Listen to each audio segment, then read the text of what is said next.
I love Mike Hanson Archives. Hello, folks. This is Jeff Davis with the legendary Jeff Davis Show from Central Texas, USA. And I love Mike Hanson Archives. Peace out, baby.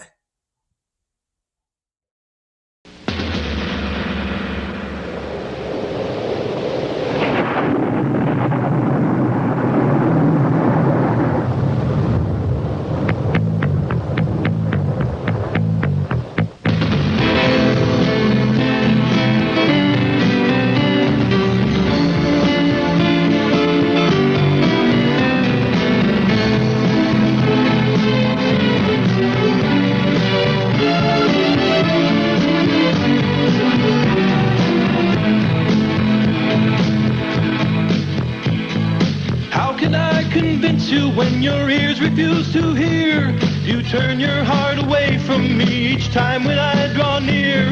Your eyes refuse to meet with mine, they glance away in fear, as if you should not look at your reflection in the mirror.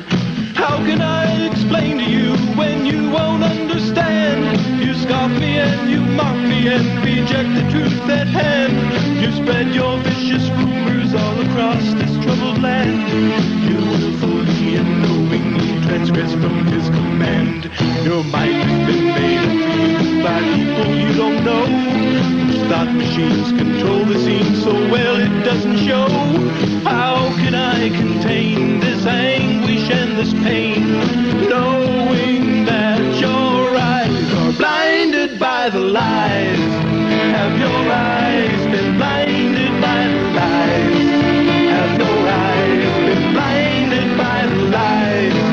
Yes, your eyes are blinded by the lies. Yes, your eyes are blinded by the lies. Every time I think about the damage that's been done, the anger wells inside me till I'm almost overcome. I want to tear the moon out of the sky and drop the sun. Why do I feel so all alone, like I'm the only one? Even though your eyes are open, they may never ever see. Your mind may never comprehend the sinful subtlety. Your heart may never hunger for the truth that sets you free. Your soul may know the darkness of divine eternity. Like petty thieves who plunder in the shadows of the night, they break inside and enter through the windows of your mind. How can I control this poisoning of the soul? These lies that blind your eyes, blinded by the lies. Have your eyes been blinded by the lies? Have your eyes been blinded by the lies? Yes, your eyes are blinded by the lies. Yes, your eyes are blinded by the lies.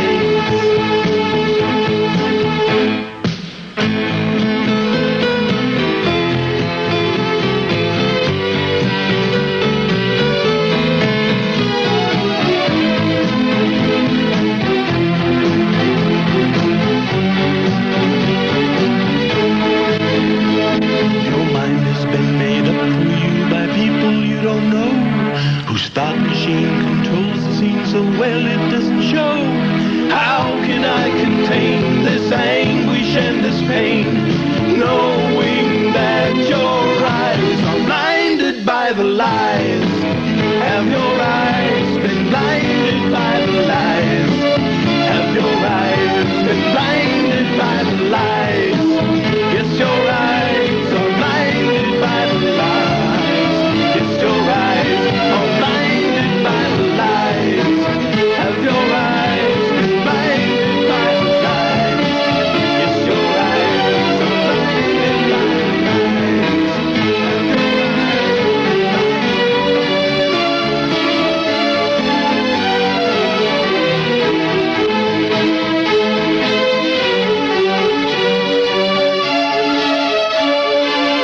The world can therefore seize this opportunity to fulfill the long-held promise of a new world order, where brutality will go unrewarded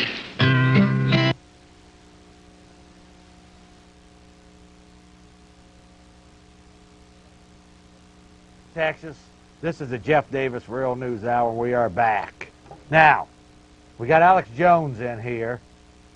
Before we get to him, he's got a lot of comments. This is being brought to you February 19th of 1998.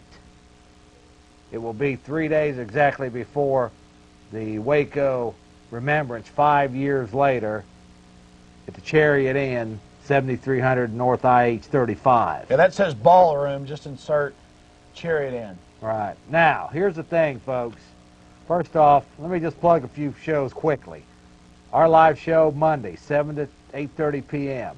Exposing Corruption, Tuesday, 8:30 to 11 p.m. For now, the UN has its way on. Yeah, we'll get to that. Yeah, wow, this is a delayed show.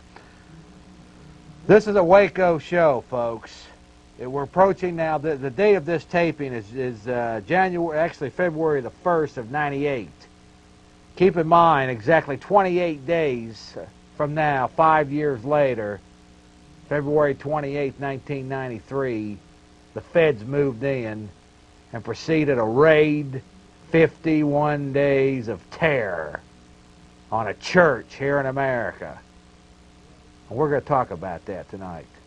We're going to talk about that. I want to bring to the Real News Hour, friend of mine, FM radio host, television host down here.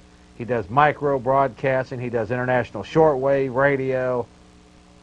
Alex Jones. Alex, You said it. We're doing it all. welcome to the Jeff Davis FM, Show, mainstream, pirate, or micro. everything. You name it, A to Z, we're doing it. Well, when you're telling the Sure truth, enough. man, people seek you out. Oh. Tell us about this Waco deal coming up here on Sunday, the 22nd. Well, again, you're seeing this tape on a Thursday, and this Sunday, that's this Sunday at the Chariot Inn on North IH 35, that's right up there, on, right by 183 and 35, the Chariot Inn. Surviving Branch Davidians are going to be there. Jeff's the host. Wes Curtis is the guy that puts it on and the moderator. I'll be there speaking. And I suggest that if you have any questions, there'll be a good crowd out there, a lot of good people, decent people. You come out and meet the so-called right-wing extremists. You come out and face-to-face meet with the people that had their home torched, who were shot as they tried to leave and flee the building. Waco Rules of Engagement conclusively proves that with the government's own infrared footage. It was the BATF wanted a promotion because they were coming up for funding. Waco Rules of Engagement shows that, and they killed those people. And it's all part of the fascism that's growing in our nation and the police state and the MJTF, the multi-jurisdictional task forces, the police under federal control. And people out there that don't know history are doomed to repeat it. We're starting to repeat history. And I would just hope that people out there would see past, any of our presentation problems or anything, or any of my whatevers. You need to understand this country is in dire straits, is in deep trouble. They're planning a cashless society, thumb scanning to buy and sell. They already thumb scan you to get a driver's license. They want urine and blood testing. We went down to the commissioner's court a few weeks ago, and the SWAT team was there to intimidate us in black uniforms, came up and talked to us, warned us to watch ourselves. We have no criminal records. We had not threatened anybody. This is where America is. This is what we've come to, police in black uniforms. And am I anti-police? No, but I am anti-New World Order, anti-corruption. And I'm MJTF. Yeah, it just wants me to want to vomit. I mean, Yeah. But anyways, I call what's his name Roland. Yeah. I asked him about this New World Order, and he says, "Vomit, VOMIT, vomit." It was funny to hear the old man. That's the only word I can say on TV. Yeah. Let me say this. Tell him about Roland. Yeah, 3-inch grass, and they came out to his house. Well, we're going to stay focused on Waco. Now, Absolutely. here's the events that took place. First off, some of the love. for 51 days, folks, there was bright lights shined into The sound of squealing, dying rabbits. Well, let me first preface all of this. I want to just do a brief history in this news hour. Okay, they moved in.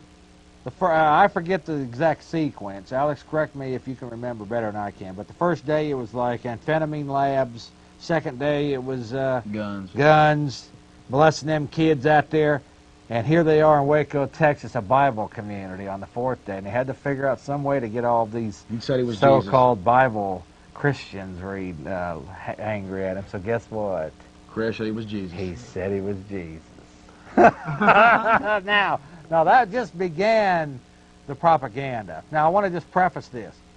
McLaren and the Republic of Texas, I'm not going to get into all this, but they said there was they kidnapped people out there. That's since been refuted. The point is, folks, here's the point.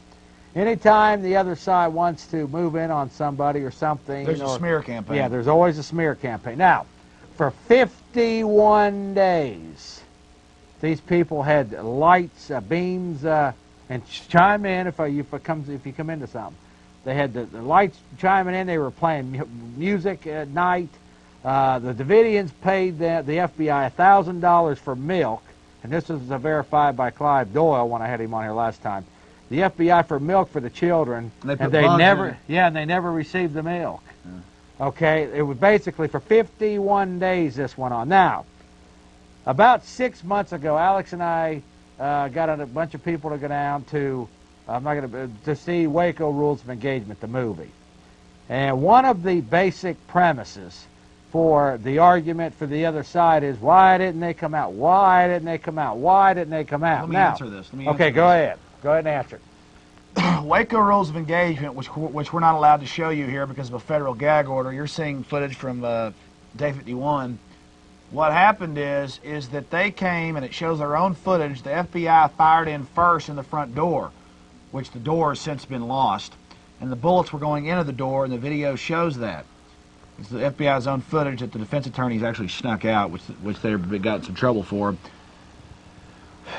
Then it shows the helicopters flying around, machine gunning the building. A guy with a white flag on top of the water tower, waving the white flag. You see him machine gun and fall and die, where he rotted for the next 51 days on top of the water tower. Then they shot the building up from all sides. Waco Rules of Engagement has Koresh's own tapes. Well, the FBI's own tapes of him saying, we know the helicopters were firing into the building. And the FBI goes, no, they weren't. And the guy goes, look, I'm not stupid. I saw them firing. We were shot by them. I was shot by them. And the guy goes, well, yes, you're right. We didn't have mounted guns, but they were firing from the helicopters with their M16s. So that's in there. Then Waco Rules of Engagement shows the FBI's own infrared, flare, forward-looking infrared technology with them shooting the people as they tried to run. It also shows the Senate hearings as the senators watch even better generation flare technology. Let me just interrupt. They covered it up. The reason why they had to cough up this footage because of the freedom of information. They're trying to get rid of that. Okay, but go ahead with I just wanted to mention that while they happened to obtain this footage. Look, there's of one these FBI snipers. There's one of the tough guys right there that knows how to kill men, women, and children. But go ahead, There's Alex. one of the badasses right up there.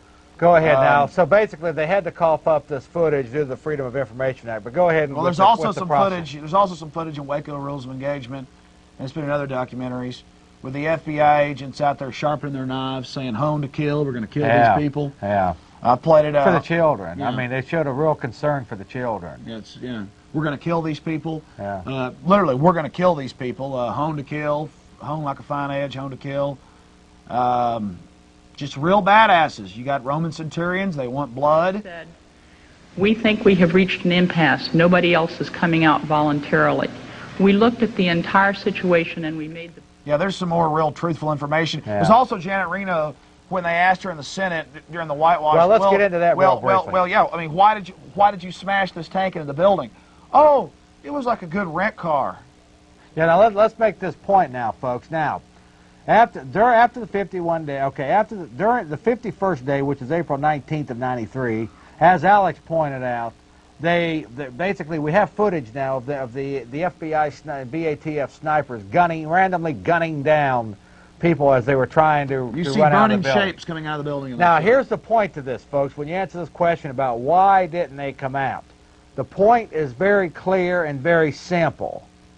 With all of the activities going on through the whole 51 days, the government was giving the Branch Davidians inside Mount Carmel an indication that they could be trusted. This is why and you can ask these people if you come to the seminar. They were giving no reason. Catherine Madison was asked by David Koresh to bring a tape out the third day of the standoff, which she did. They let her come out. That she's going to be at the seminar. But the agreement was that that she would have the opportunity, or the radio stations around the world would have the opportunity to play this tape that David Koresh Look, that's the wanted to play. machine that they gas the people with. Now, that's the whole point. When it comes to this business about why didn't they come out, the fact is the government was giving them no indication, the people inside Mount Carmel, that the government could be trusted. And the Waco footage, the rules of engagement blows it away. Proves it clearly why they did not come out. Go ahead, Alex. Let me explain. That's the point that has to be made here. Let me explain something to people out there. They need to understand this. The BATF and Waco Rules of Engagement shows the BATF loading up their cameras, bragging about it. They had several film crews out there. They wanted to increase their funding. Clinton had given the Justice Department a prime directive, go out and find right-wing groups, worse than the Weavers, so you suppose whatever right-wing means, personal freedom, things like that. Smear them, go out, and we want to have a big standoff where we stand up and kill the bad guys. And they went out and they attacked that place. The sheriff on the documentary says that he knew David Koresh. These were lies. Yes. He jogged every morning about 5 miles. Right. Jack Harwell. Yes. In fact, Jack Harwell, the sheriff of McLennan County at that time, said that David Koresh and in fact, all of the neighbors and everybody, they just basically thought they were just normal people. Nice people. They give you normal help people, you fix your car. Average people. And basically, Mount Carmel had problems in the past, and it got a lot better after Koresh was there. But the things you heard in the media were lies. The sheriff said they were lies. They came out with helicopters. The first wave was helicopter attack. They machine gunned the whole place. Then they tried to send their guys in, like in their body armor, to fire in. And by then, the Davidians had called 911 and said, "Helicopters!" These pieces of equipment were unarmed, as I understand it, and were contracted. I mean, it was like a good rent-a-car. A good rent-a-car? A tank going into a building? But anyways, well, I mean, let me finish up on that. I forget the exact point I was making. Oh yes, they have the 911 tapes on that same documentary, which again, there's been a federal gag order put against it because they don't like what's in it. And we'll play it here as soon as we can. It's been out for over a year. We don't care about a lot of it. Yes. And, it's just more criminal edicts. We're already under attack down here, so we might as well go all the way, folks. Yeah, the UN has actually filed a complaint up here. So we might as well just press forward. Understand, this is not paranoia. You can call up here. The United Nations, the week of this taping, several weeks after I may be off the air when you see this, has filed a complaint against me. We found out that the association it's involved with got Jeff thrown off 7 months ago. Yeah, I wish I'd have known that at the time. You want to mention who that is? Well, I wish I'd have known who it was at the time. Tell us who it is. Well, let me just say something to this Frank Cooksey character, if it's you. Oh, it now, is. this fella, former mayor here, chairman apparently attorney at Time Warner, is absolutely a legend in your own mind. And chairman of the UN. Now, if you believe you can control... Now, let me tell you something, buddy. The public access television was created by the act of the United States Congress.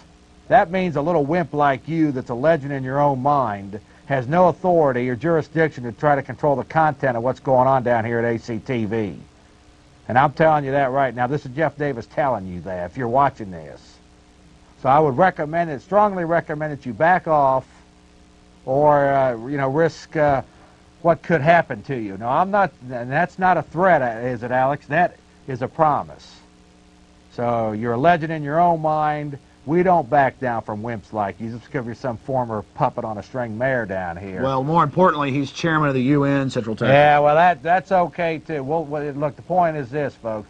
You have no authority to control the content or think that because you think you may be a legend in your own mind, you have the authority to control the content of what's going on down here at public access facilities. You do not.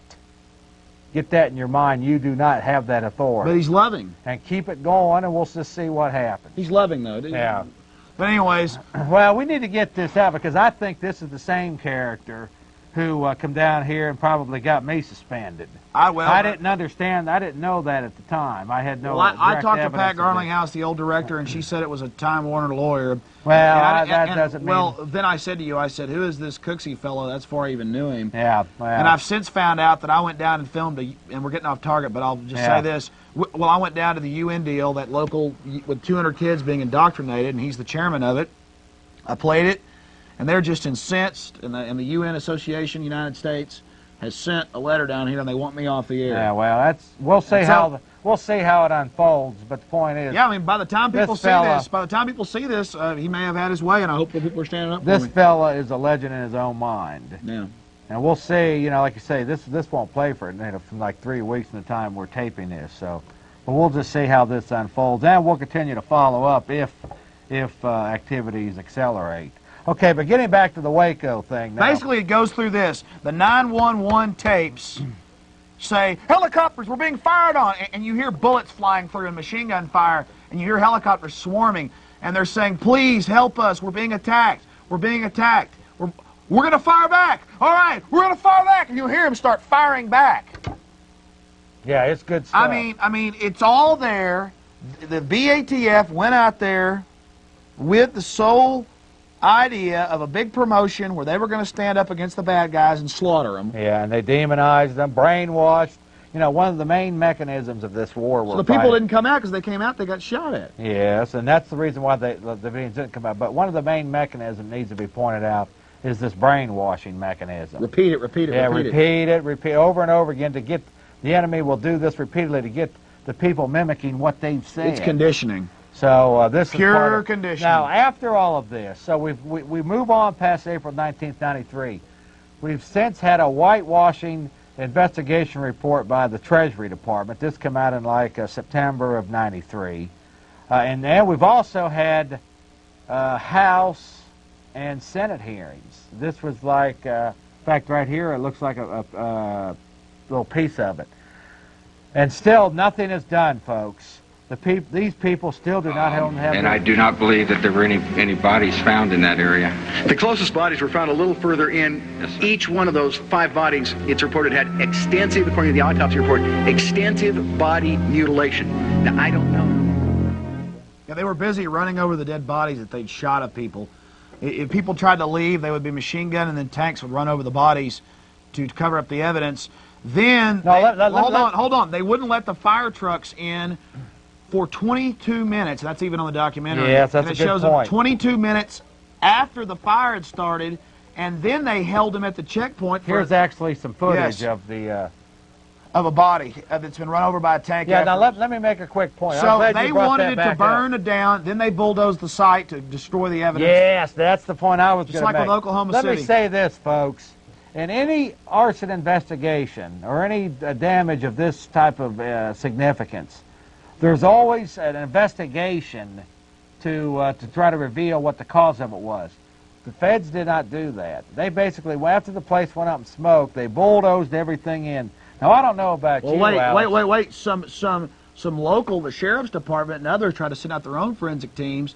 The FBI said this has federal jurisdiction. Yeah. And they said, why? And they said it's contaminated by bacteria. Yeah, I don't know about you, but, you know, any time that there's a normal procedure is there's an investigation to try to find out. There was no investigation in Oklahoma City. No investigation. Remember how quick they demolition that building? Yes. So here the crime scene's being destroyed. Okay, and then they... Davidian Stephen Henry had a gunshot wound through his head. His left leg was sheared off at the hip, along with his right forearm. Henry's autopsy stated that he died before the fire started.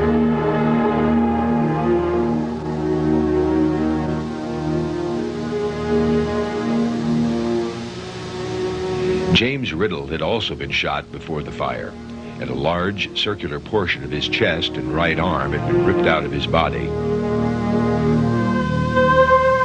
The red lining of Riddle's black Levi jacket was left dangling from his wrist.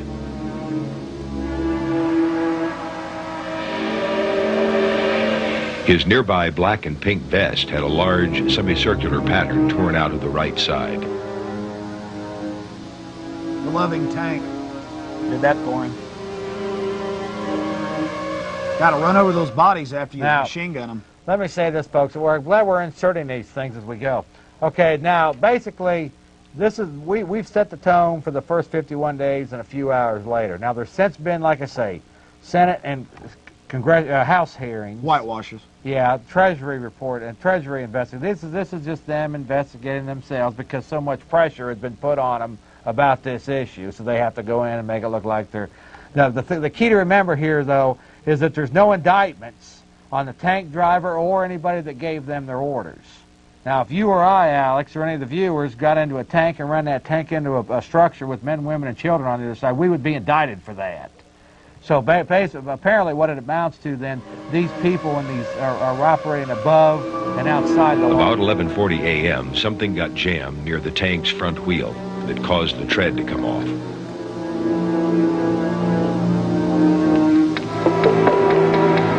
Something that was mostly red.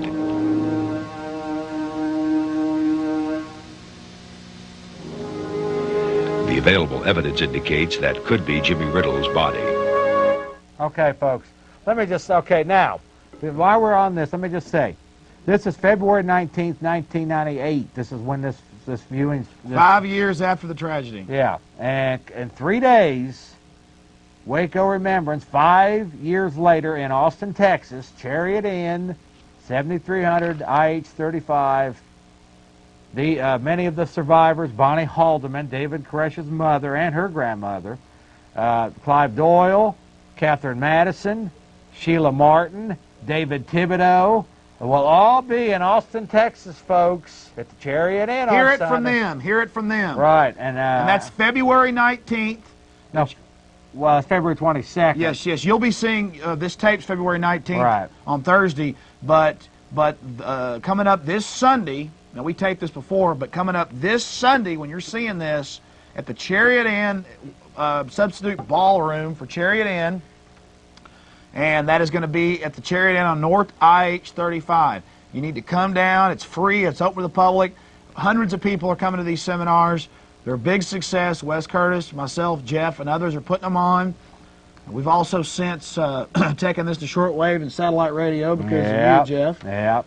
And Clive Doyle will be there. He'll tell you he barely escaped the burning wreckage himself. Was being shot at. He'll be there. You can talk to him personally. You don't have to listen to the news media anymore. Yeah, come down and ask these questions yourself. These people are internationally known, folks. And if you got, I mean, there's been pro and con about these people. Come down and ask the questions yourself. Now, before we go to day 51, we've got about 7 or 8 minutes of day 51. I want to ask Alex just to kind of,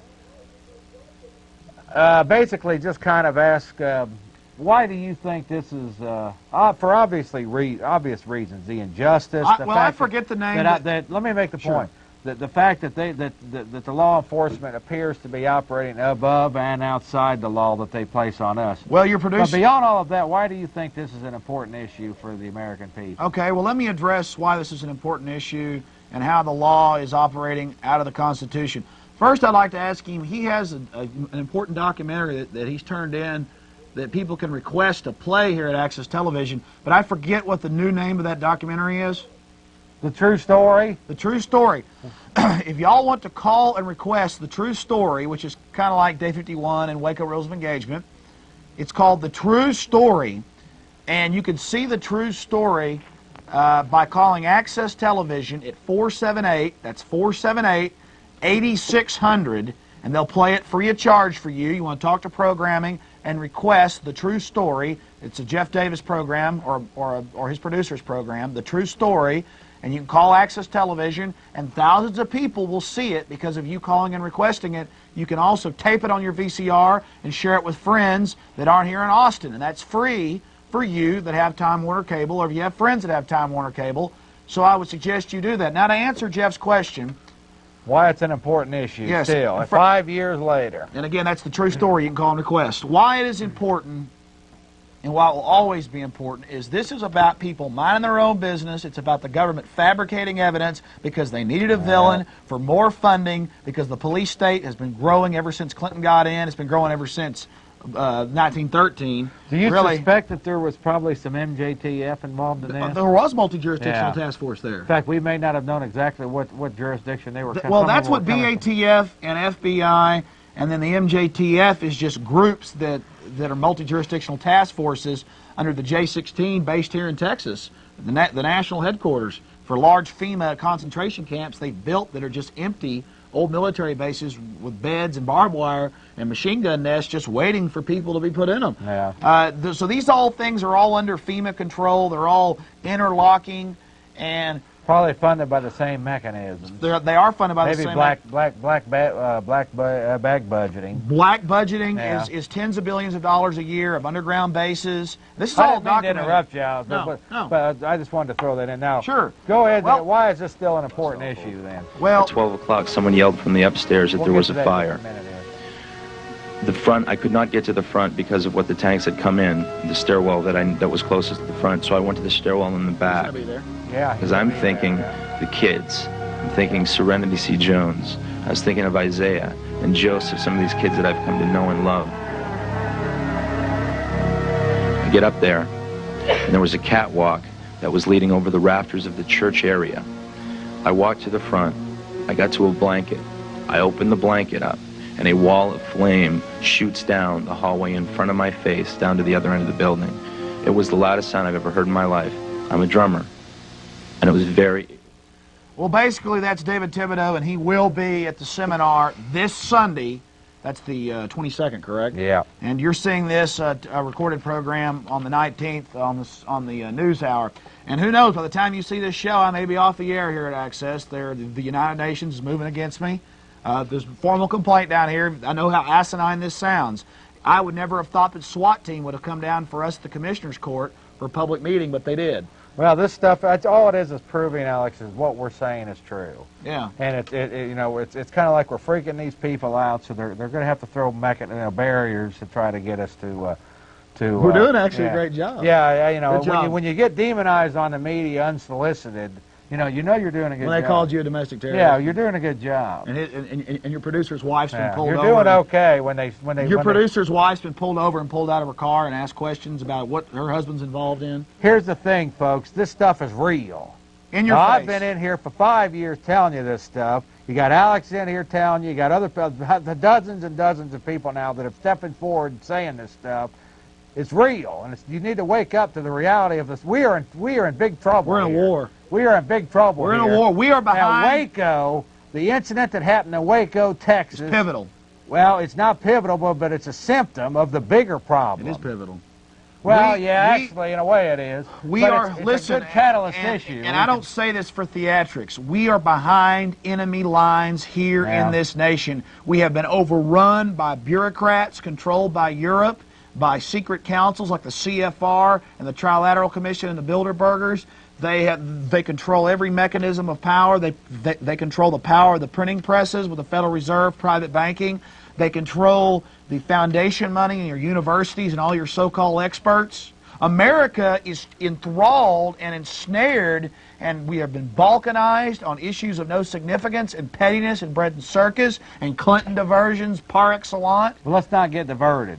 Why is this still an important... Now, a lot of people say, why are you still worrying about this? Yeah, why 5 years? Kill them. Why? Yeah, right. Why is this still... Well, it's justice. It's still important because, just about a week ago, and we talked about this, you were on a show and some dumbbell calls in and says, they were trying to save those kids. Stuff that was 5 years ago. So 5 years ago. We don't have the big power of the media that speaks to 80 million homes with one succinct voice on the 4 networks. But we're working on it. So yes, so through these different forums. We are shortwave, satellite, AM, FM. We're all over the place. Access TV, documentaries, and so you're not going to stop us. But and you swipe us out, 10 more are going to pop up. This is a war. Let me just answer this quickly. Well, hold on. Let me answer it. Go ahead. This is pivotal because it shows the abuse of power and the sickeningness, and it shows everything's in it. The media's there, the FBI, is there. Mr. Ricks is there. Stage deal. And Waco Rules of Engagement shows them throwing out reporters that ask real questions. Yep. You got stage media events. Yes. You got government stormtroopers up there. You got them killing the people, machine gunning them. You got the media covering it up. You got dumbbells running around parroting and mimicking what they hear in the press. And you've got the facts coming out years later and people waking up across the country from Siskel and Ebert to G. Gordon Liddy to left, right. People are waking up because of this incident. And again, you can meet these people in person where it's going to be probably 400, 500 people are probably going to be, you know, we had 200 at the last seminar this weekend. Over 200. Yeah, so this is the last Sunday of every month, North Ice 35. And this Sunday, the 22nd of February, the 22nd of February at the Chariot Inn on North I-8 35 from 1 to 6 p.m. There'll be news media there. There'll be a lot of good people there. Come out and support the people who were violated. It could be you next. This was 90 miles north of here in Waco. All right, let me just say this, why I think, Alex, why I think it's still pivotal. And that is that basically, man, they got away with it. Yes. They've convinced people that it's okay to go in there and murder these people through their brainwashing. They got more funding. Got more funding. There's been no indictments on these people that did this. It's a practice. It's tyranny in practice. And they got away with it. It's tyranny in practice. Folks, you've been duped. Not only on this issue, but on many issues. Every issue. At the time of this taping, it looks like we could get into another desert storm. At the time of this taping, things could be heating up. Now wait, does that mean we support Saddam? No, it means we created Saddam. Yeah. We funded Saddam. We don't know Saddam. Yes, we So sold. I'll tell you what, we do know Bill Clinton. Yes. We do know what he's capable of. We do know George Bush. Bill Clinton is absolutely guilty. He's an agent. And I can prove it, of sedition and treason. Forget all of this foolishness that Sexual you're hearing. issues. I'm talking about sedition and treason. Chinese spies in your national security computers. NAFTA, GATT, pounding in on the Second Amendment. These guys. Terrorism bills. Everything, man. He's an absolute agent. And it's time for you, damn it, to wake the hell up and shake loose of this Republican Democrat garbage. They're all two management teams of the CFR, the Council on Foreign Relations. And I called in C-SPAN the other day and I said to those congressmen, I said, I should have been taping it. I said, and we've had others calling about our shows on there. I told them, I said, until we get rid of the CFR. What'd they say? And until we get more, they ignored it, until we get more people like Ron Paul in there and get rid of this New World Order and abolish the Federal Reserve and hang these CFR traitors high. And until we abolish the UN and get the hell out of that organization and and don't let people hold public office that are allied with because the UN Charter and the UN Oath says you swear allegiance to the UN only. Let me say this. You traitors out there need to get the hell out of the UN, and I don't care if you come after me personally with all your lawyers and your garbage. You don't scare me, and I'm going to stand against you. So we're in a traitorous situation, a battle for the hearts and souls and minds of this country, and we're losing. But we're starting to fight back. Oh, yeah, we're winning. Now we can see a new world coming into view. New World Order. A world in which there is the very real prospect of a new world order. The new world. I want to thank the producer and the team of this program. Fantastic effort.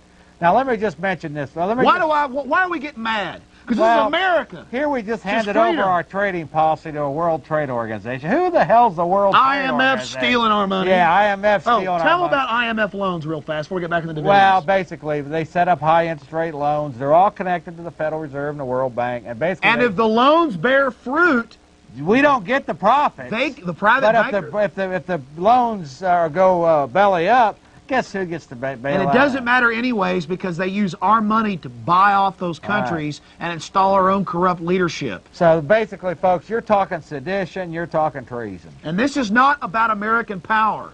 We're sold out to these same organizations. It's not America running the world. It's corrupt elites. Okay. It's corrupt elites that have dominated America and ruined everything. Alex, we're going to be right back, folks. I appreciate you staying with us, folks. This is a hot news hour.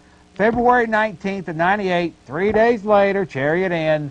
Come and meet the Branch Davidian survivors. That's this Sunday. This Sunday. 1 to 6 p.m. Alex, we'll be right back, brother. God bless you. Death, the New World Order. Let me just run this little bit of footage here, folks. About 7-8 minutes. We'll be back. Listen to me, bureaucrats. Listen to me. You're full of crap. And several of these shows should have figured out that the vast majority of those weapons would not have even been there. Guns may not have been the only thing the ATF was looking for.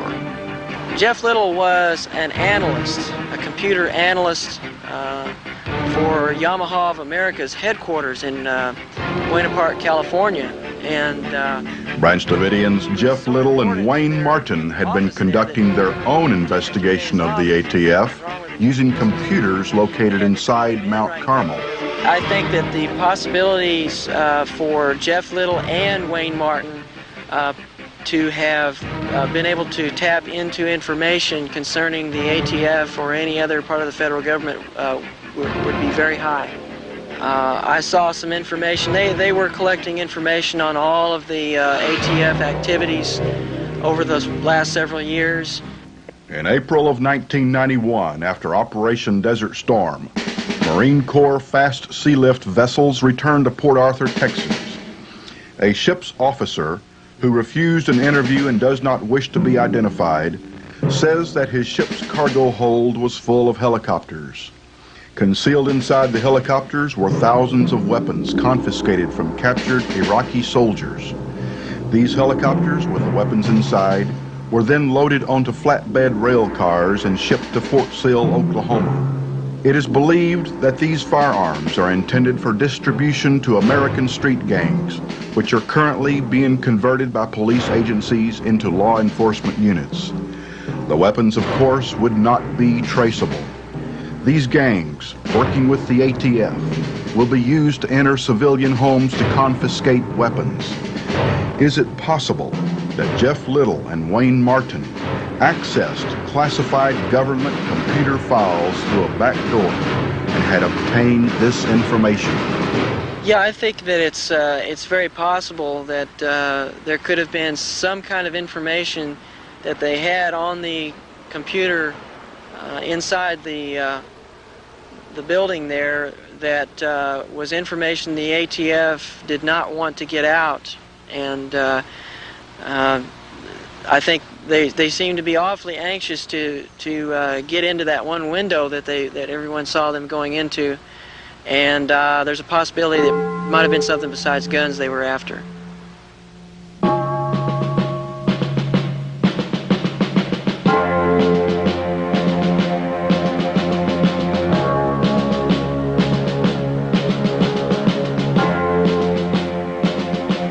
Evening settled in over the dark hills of central Texas and the long siege began.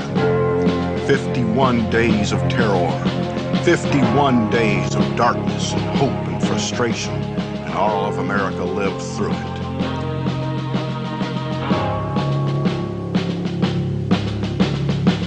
Never before in the history of law enforcement had so many personnel exerted so much effort for so little reason.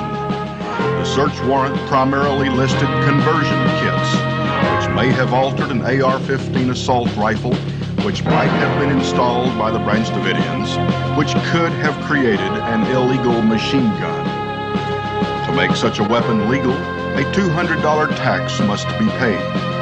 Therefore, the ATF and FBI ultimately spent $7 million in order to collect $200. Did the police believe David Koresh was a vicious criminal guilty of kidnapping, rape, murder, and all sorts of heinous crimes? No, they did not. McLennan County Sheriff Jack Harwell knew David on a first-name basis, and in 1987, following a shootout with George Roden, had arrested David and searched the property without incident.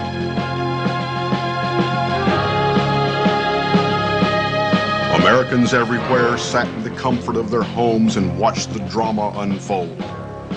They witnessed the trampling of the Constitution and the Bill of Rights.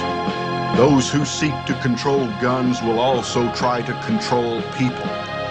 Those who control the masses care not for the lives of innocent men, women, and children. The standoff at Mount Carmel gradually evolved into a surreal cosmic struggle between good and evil, freedom and slavery, free will and tyranny.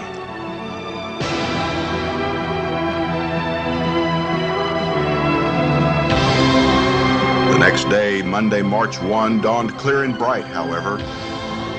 A radio talk show host in Dallas, Ron Engelman, refused to toe the official government line and took up the cause of the Branch Davidians. I'll see you guys out there, and then I'll give you that book out there, the NAFTA agreements. I'm going to give you both. You can take the other one to the library out there. All right, man. The standoff continues in Waco this evening.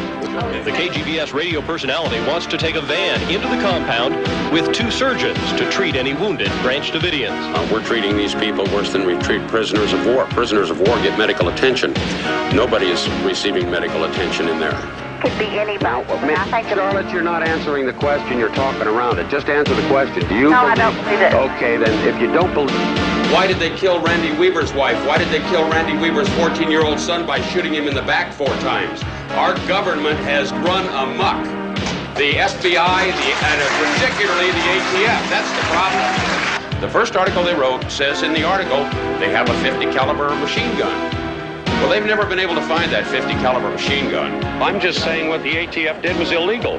Why are they coming into our state the way they're coming in here and just acting like a bunch of renegades? The entire Branch Davidians were hostages of the ATF. They didn't surrender. They were leaving their homes when they left. Ron Engelman was outraged over the attack on this peaceful religious commune. The siege was underway and Ron wanted to help. Monday morning, I decided I'm going to tear him a new ass, the ATF. I go to work Monday morning. On my way to work, I'm listening to... His position on the ATF stirred up a lively debate, and Ron Engelman became the target of much criticism from the establishment press. And we were critical of Ron that we didn't think he should get involved in that part of the process, that he could have caused set David Koresh off in some way or another. We don't know. Throughout that first Sunday evening, some of the Branch Davidian children were sent out in exchange for the FBI allowing a message from David Koresh to be broadcast over Dallas station KRLD. My Father, my God, who sits on the throne in heaven, has given me a book of 7 seals. In Revelation 10, verse 7 of this sealed book, the mystery of God is to be finished. David Koresh believed, as do all of the Branch Davidians to this day, that they were at the 5th seal. And the 5th seal meant that there was going to be something was going to happen to those that believe in God. At that night, as he was able to broadcast and give messages over the radio, in order for him to do that, he would have to force 2 or 3 children to leave their home, to leave their parents and go into the custody of the same people that had just killed a number of those inside, had wounded a number of those inside, had terrorized everyone inside, and had now had the place surrounded. And these little children were forced to leave their home and go into the hands of those people. I don't know if I would allow my child to do that.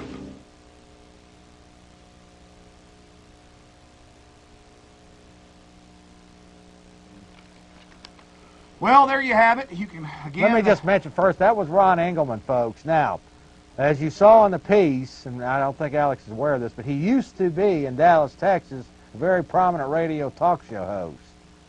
Since he was one of the ones that turned on against the establishment media line, he no longer is a radio talk show host.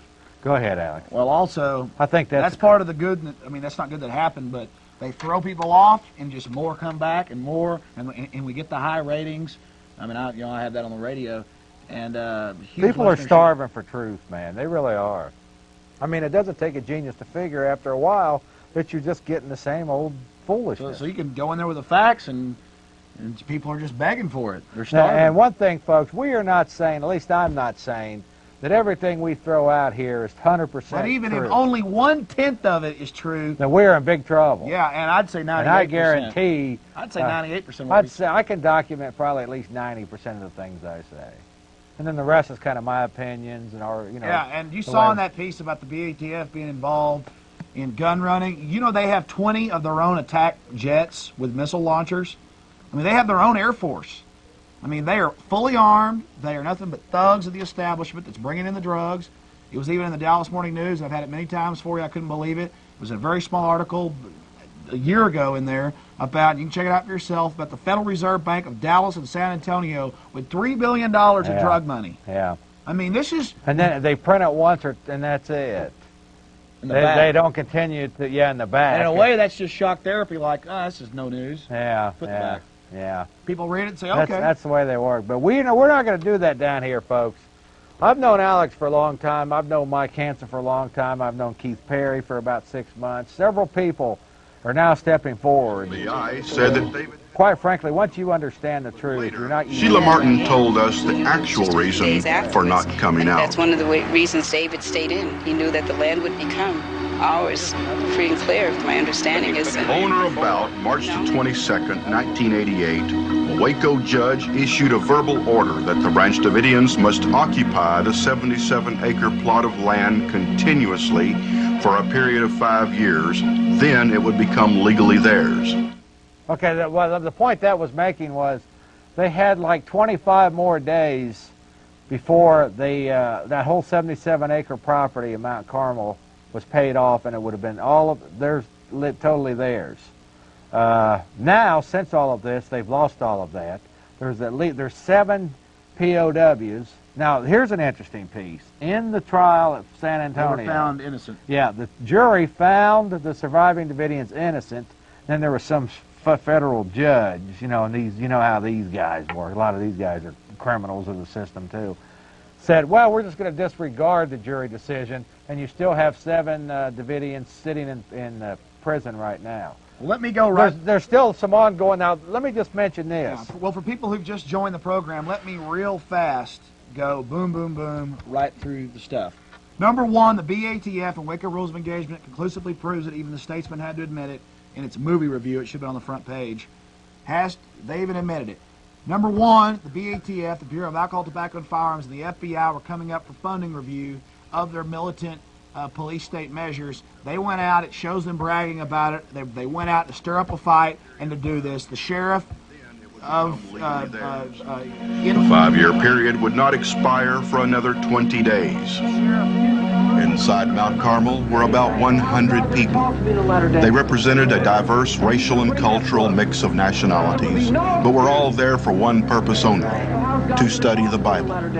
We were trying to live in the community like the early apostles did, sharing all things, having things in common. That's why we live together as a family, Like Christ said to the people of his day, who are my brothers and my sisters and my mother? These that are with me, that follow me and do what I say. Their leader. Just to go through these points again, if I can get these out. Number 1, it was a big promotion deal. Number 2, they fired first from the helicopters and into the front, and that's conclusively shown from the FBI's own footage and audio tapes from the negotiations with the Davidians. Tortured them for 51 days. Yes. Playing music, shooting them when they tried to come out, shooting them when they were waving white flags. That's in Waco Rules of Engagement. The media had this footage and just chose to never show it to you. Shot them when they was coming out. Yes, so everything you've been told... Bulldozed, covered up the evidence. Yes, destroyed the evidence. Investigated themselves. Whitewashed it. Everything you've been told is a lie. And this Sunday, I want to commend Jeff and Mike for getting this together, at the Chariot Inn on North I-35, from 1 to 6 p.m., they're going to be there, hear their own stories, hear me speak, hear Jeff speak, and hear the actual Branch Davidians, the surviving ones that aren't in prison for nothing. Right. Remember, this whole warrant was over false information. This whole warrant was over supposed gun parts. Right. Okay, and they never found those gun parts because it was made up. Later it was Speed Labs. Koresh said he was Jesus to get the Bible Belt all mad. I mean, this is out of control. This is dangerous, and this is sickening. And there's also, I want to mention, not only is there still several Davidians, 7 right now. Ruth Riddle just got out, I was told. There's also a civil lawsuit, which the Davidians are pursuing. You don't hear about that in the media. Also, many of the Davidians have been, at least a couple of them, have been getting beat up inside the jail facility. So these are things you can just conveniently just not get in the news. These are docile But people. These are things that we get out here on the Jeff Davis Real News Hour, folks. Now again, once again, this Sunday, Alex will be there. I'll be there. Waco Remembrance. 5 years later. Yeah, if you want to get involved, find out how you can get involved. It's actually at 1 o'clock, right? Yes, 1 to 6 p.m. You need to come out, bring the family. A lot of good, diverse crowd of all sex, all creed.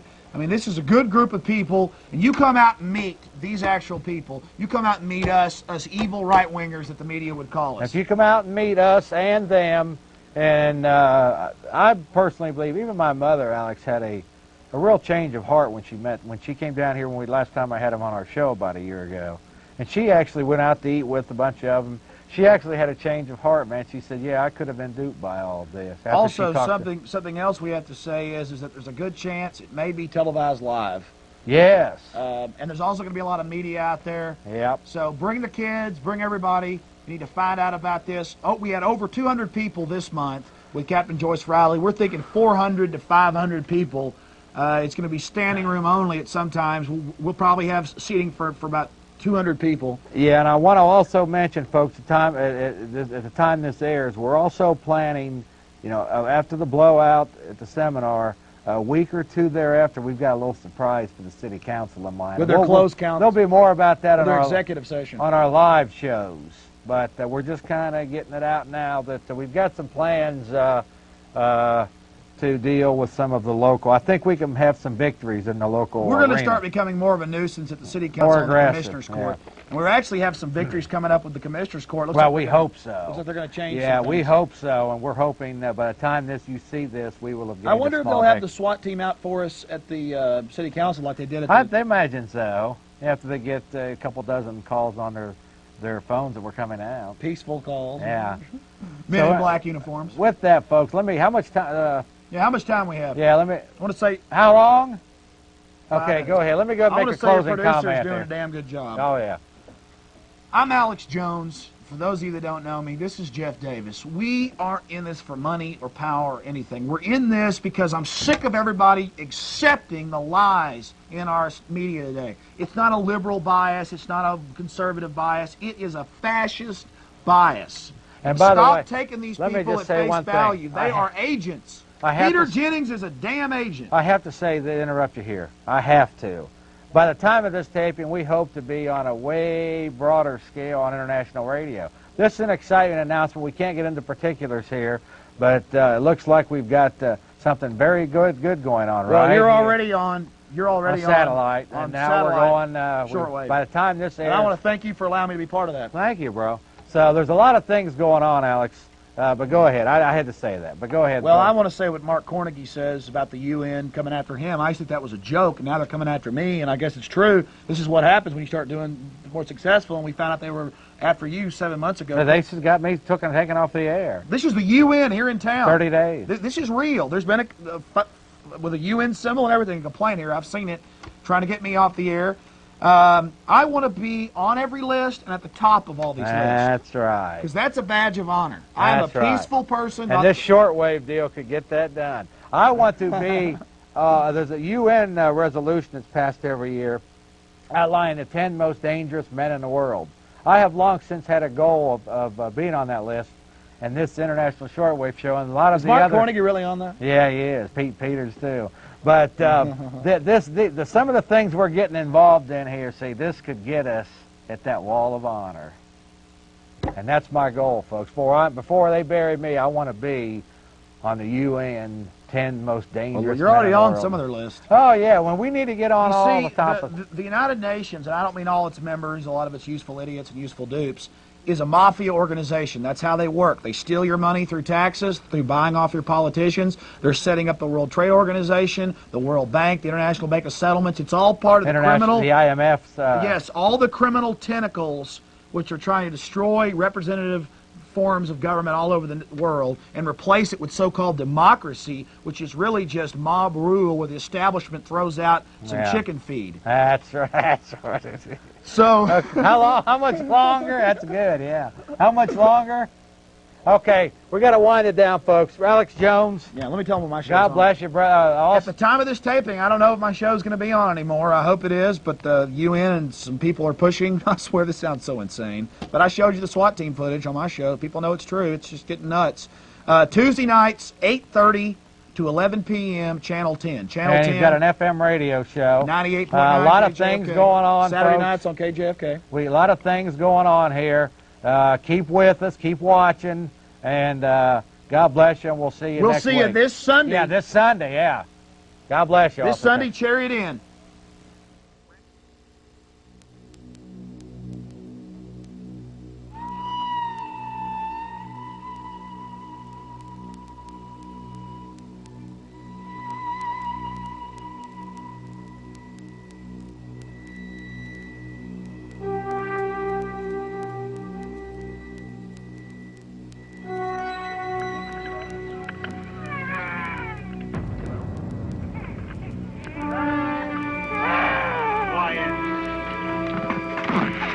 David, he believes that you're fixing to hit us tonight, he says. No, we are not fixing to hit you. That is not true. Nobody's coming in there. Okay. You got my word, it's solid, it's 1,000% absolute, okay? Okay. I know that everybody's skittish, but, you know, we just got to work on the kids. Yeah, wait.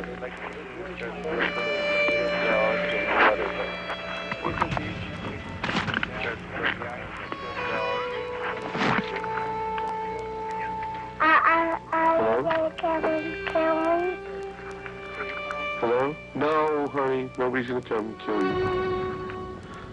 Are they going to come and kill me?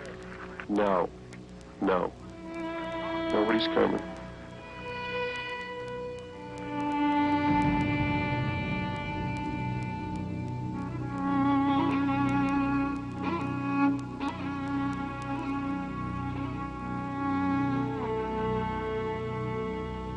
What is God intending to bring out of this situation? If we do our part as his servants, the government does their part as whoever they are in the plan of God. What is it that God plans to bring out of it? That's the way they thought.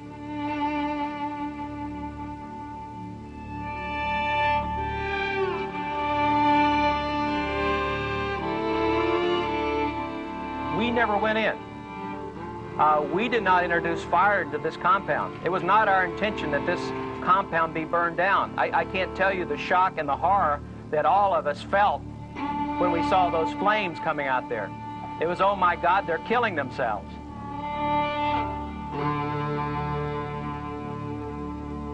I just hope everyone doesn't jump to making decisions before they've heard our side, because right now all you're hearing is the press. You're getting a very perverted press.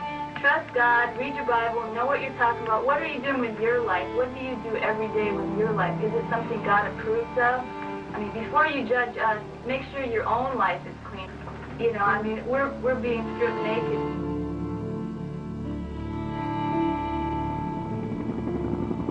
We believed that this thing had to be brought to a logical conclusion at some point. We never fired one single round of ammunition.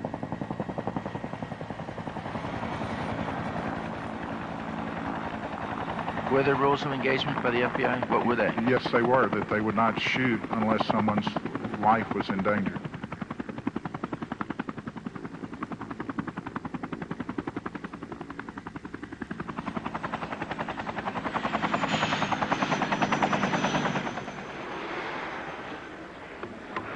The joint hearings of the Oversight Subcommittee on Crime will now come to order. The gentleman from North Carolina, Mr. Coble, for 5 minutes. Thank the gentleman. In the fall of 1993, Treasury and Justice issued their respective reports about Waco. Treasury, in effect, said, well, ATF blew it, we were the bad guys. Justice, on the other hand, exonerates the FBI. Well, folks, when I got those two reports, I thought this is all too coincidental. One group conveniently assuming blame, the other group waltzing away with no blame. I think, as I told the Attorney General, I said everybody who touched the ball at Waco fumbled it. There have been basically three kinds of approaches to this tragedy. One approach, this is the approach of what I call the lunatic fringe, still clings to the notion that there was a gigantic governmental conspiracy that brought about this nightmare. It is difficult to see how any rational human being subscribes to such a notion, but obviously many do. What I am telling you is that the most plausible single explanation for this nightmare, namely the apocalyptic vision of a criminally insane charismatic cult leader who was hell-bent on bringing about this infernal nightmare in flames and the extermination of the children and the women and the other innocents, is not an explanation that should be cast aside. Revelation states that Christ has the key of David, and only he can open and none can shut. There's 150 Psalms here. Some people find it amazing that I know every one of them. Vernon Howell thinks he's the Lamb of God, when all he is a cheap thug who interprets the Bible through the barrel of a gun. Now they're making self-serving statements that ATF opened fire on the compound first. That is an absolute falsehood. There was an element in the press conferences every day to demonize David, and it was through the language, you know, cult leader David Koresh and compound and bunker, and militarize the situation so that nothing ever positive came out. There was never any sense of telling the public, well, who are these people? I'm Paulina. I'm Stephen. I'm Vanessa. Well, you had a bunch of women, children, elderly people. They were all good people. They had different beliefs from others, different beliefs than I have, or maybe different beliefs than you have in their way of life, and especially in their religious beliefs. But basically, they were good people. I was around them quite a lot. They were always nice, mannerly. They minded their own business. They were never overbearing. They were always clean and courteous. I liked them. And what brings you all the way from England, a nice, lovely home of which I've seen and been in, what brings you to America, to a place called Waco, Texas, or Waco, Texas? Anybody want to speak first? I've always wanted to know, to understand the Bible, and I wanted to know about the 7 seals. And I met somebody who can show me the 7 seals. I asked my pastors, my ministers. I was a former Seventh-day Adventist.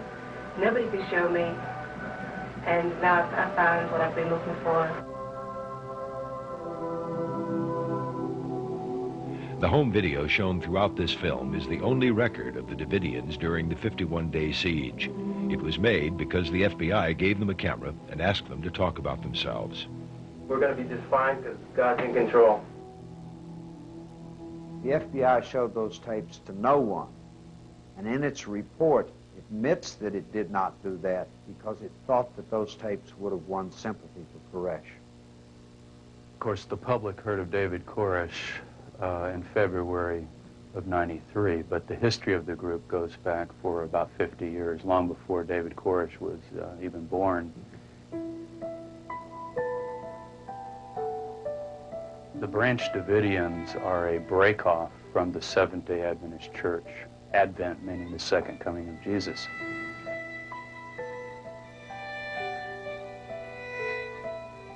The Davidians, starting with a man by the name of Victor Hotep in the 1930s and 40s, believe that God had once again visited his people with a living prophet. That's the key.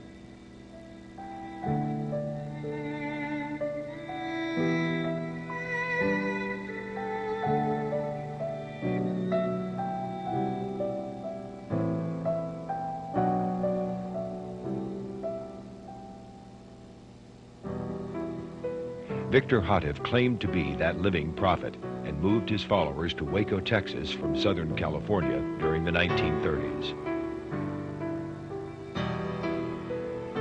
Living outside of town in cottages, the Davidians studied the Bible as literal truth, with a focus on the book of Revelation and its cryptic 7 seals. With many other Christians, the Davidians believe that the seals tell of God's planned sequence of events leading to Judgment Day, and that their true meaning can only be explained by the Lamb of God, a Messiah who will come during the last days. 5 years after Houteff's death in 1954, all Davidians gathered at Mount Carmel. They believed Armageddon, the Bible's final battle between good and evil, was close at hand. We feel that world conditions are such, in the line with prophecy, that all nations are soon to gather against Jerusalem's battle. In fact, we expect that to be this spring.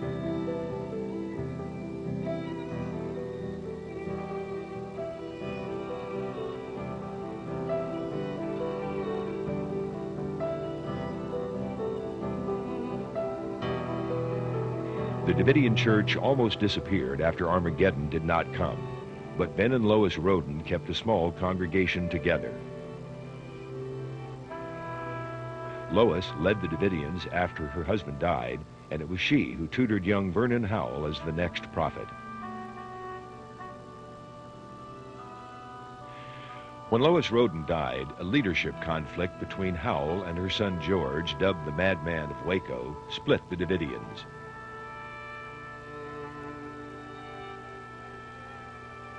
It's a holy jihad. It's what you have with Khomeini against Israel. You've got a Vernon Howell against me. The majority backed Howell. When George chased them off at gunpoint, Howell and his followers moved to Palestine, Texas, where they lived in buses and tents.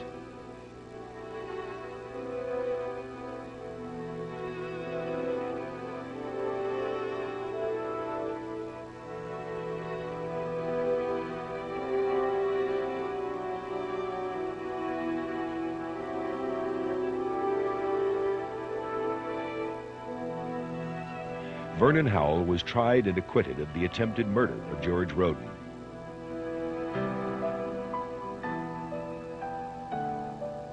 Later, Howell married Rachel Jones, the daughter of a Davidian elder, and soon they had a son named Cyrus. During a pilgrimage to Israel, Howell believed God had chosen him to be a contemporary Cyrus and free God's chosen people, just as the ancient Persian king Cyrus had defeated the Babylonians and freed the captive Jews. On returning to the United States, he legally changed his first name to David, honoring the Hebrew king David, and his last name to Koresh, after the Messiah Koresh mentioned in the book of Isaiah. Koresh is the Hebrew word for Cyrus. What he essentially claimed was not to be God or not to be Jesus Christ. The Davidians believe that Jesus Christ is in heaven and they are Christian in the broad sense. But he claimed to be a final Christ figure, an anointed one. The word Christ really doesn't refer just to Jesus, but it means somebody that's chosen or sent or anointed. He claimed to be that final one that's mentioned in the book of Revelation, the seventh messenger, the final messenger. It's to come. And he also found himself prophesied throughout the Hebrew scriptures, but particularly the book of Isaiah and many of the Psalms in very detailed ways. And he would go through the scriptures and find these references to a sinful Messiah. And he says, my sins are more than the hairs of my head. Who could this be? Oh, this time, when Christ reveals himself, it's going to be according to the book. Because there's some statements in there that might make you a little bit happy. Okay? Such as the rest of Psalms 40. Lord, I have preached righteousness in the great congregation. What's he going to preach? Right. 7 seals. 7 seals. And see, the whole premise was, well, it has to be true. It's in the Bible. So who is it? It's a Messiah. He's supposed to come in the last days, but he's sinful. In fact, the sinful Messiah phrase got picked up by the Waco Tribune Herald and pushed in the wrong direction. The claim of Koresh and his followers was not go out and deliberately sin, but unlike Christ, this one will not be without sin. He'll be an ordinary human being who does sin. Attracted by Koresh's biblical teachings, new members increased the Davidians' numbers.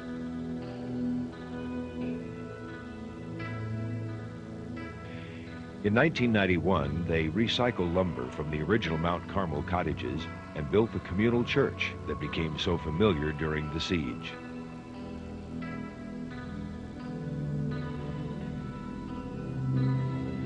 As a multiracial congregation of all ages from around the world, residents contributed both their labor and money earned by work around Waco to support the spiritual life at Mount Carmel.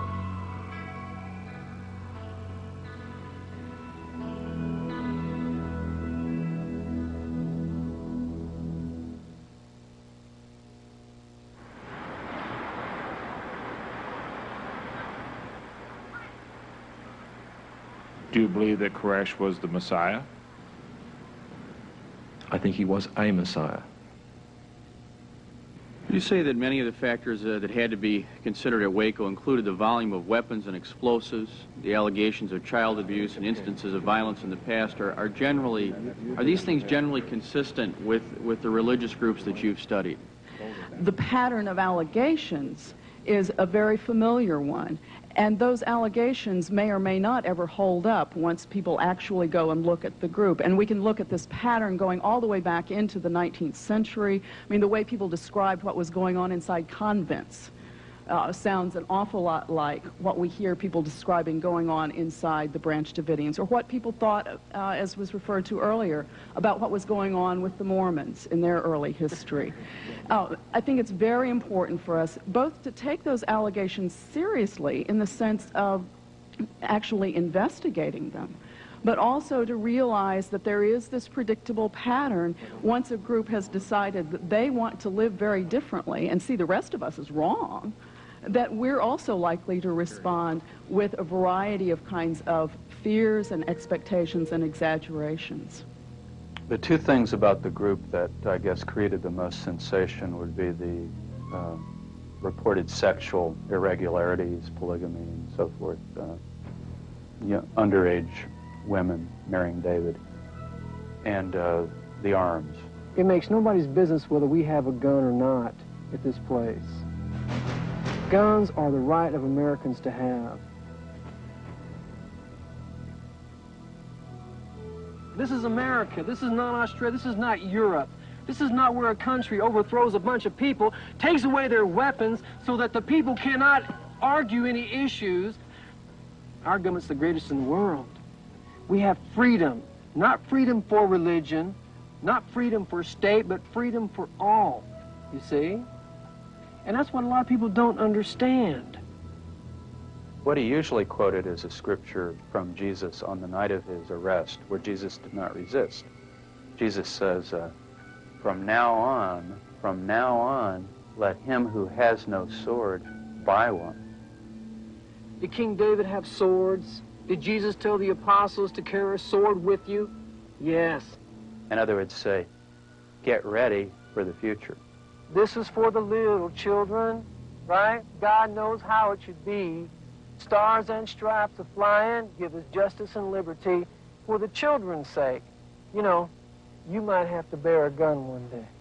Now, how does that translate into, say, the communal living, even the sexual arrangements of the group?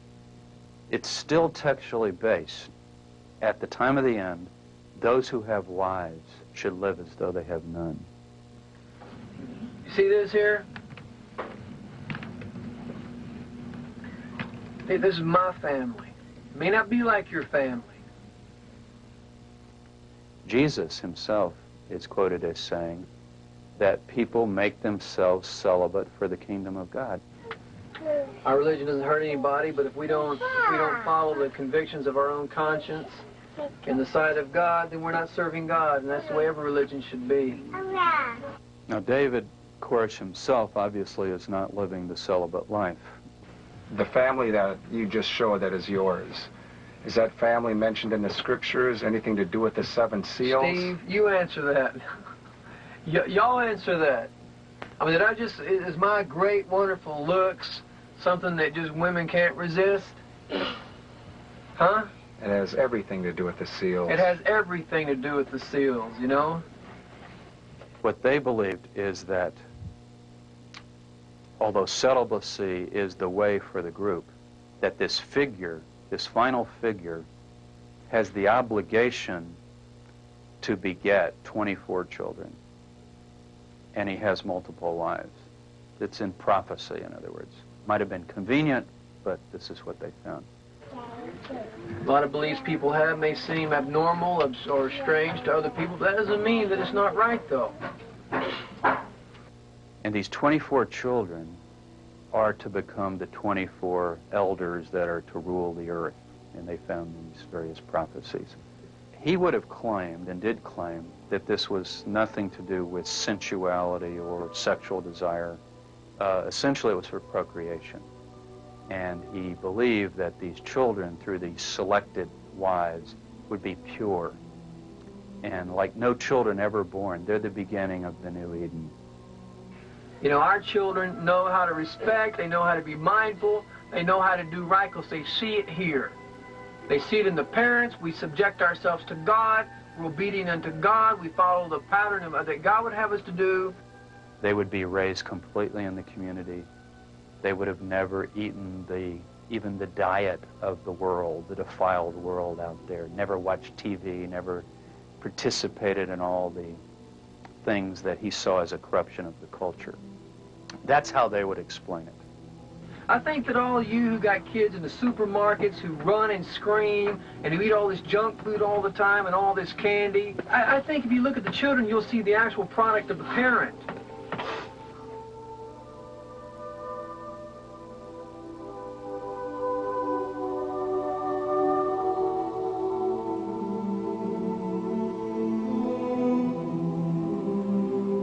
After the Waco tragedy, Alan Stone, a Harvard professor of law and psychiatry, was asked to serve on a United States Department of Justice panel examining law enforcement policy toward unconventional groups like the Branch Davidians and leaders like David Koresh. I think Koresh was not a criminal psychopathic type. He had, as a youngster, spent months memorizing the Bible, and particularly these particular passages about the 7 seals. And that sort of repetitive study, memorization, throwing yourself into that kind of disciplined project is not what sociopaths do. And he was able to convince the other people by his knowledge of the Bible and the way he put it together. That's how he convinced people like Mr. Martin and Mr. Schneider, who were both intelligent, serious people. Mr. Martin was a graduate of Harvard Law School. He was one of our earliest African-American graduates. He was certainly not a weirdo. He was certainly not a criminal. He was certainly not a psychopath. He had gone on and done further religious studies after leaving Harvard Law School and had become interested in Koresh's teachings. That is how he got into the compound.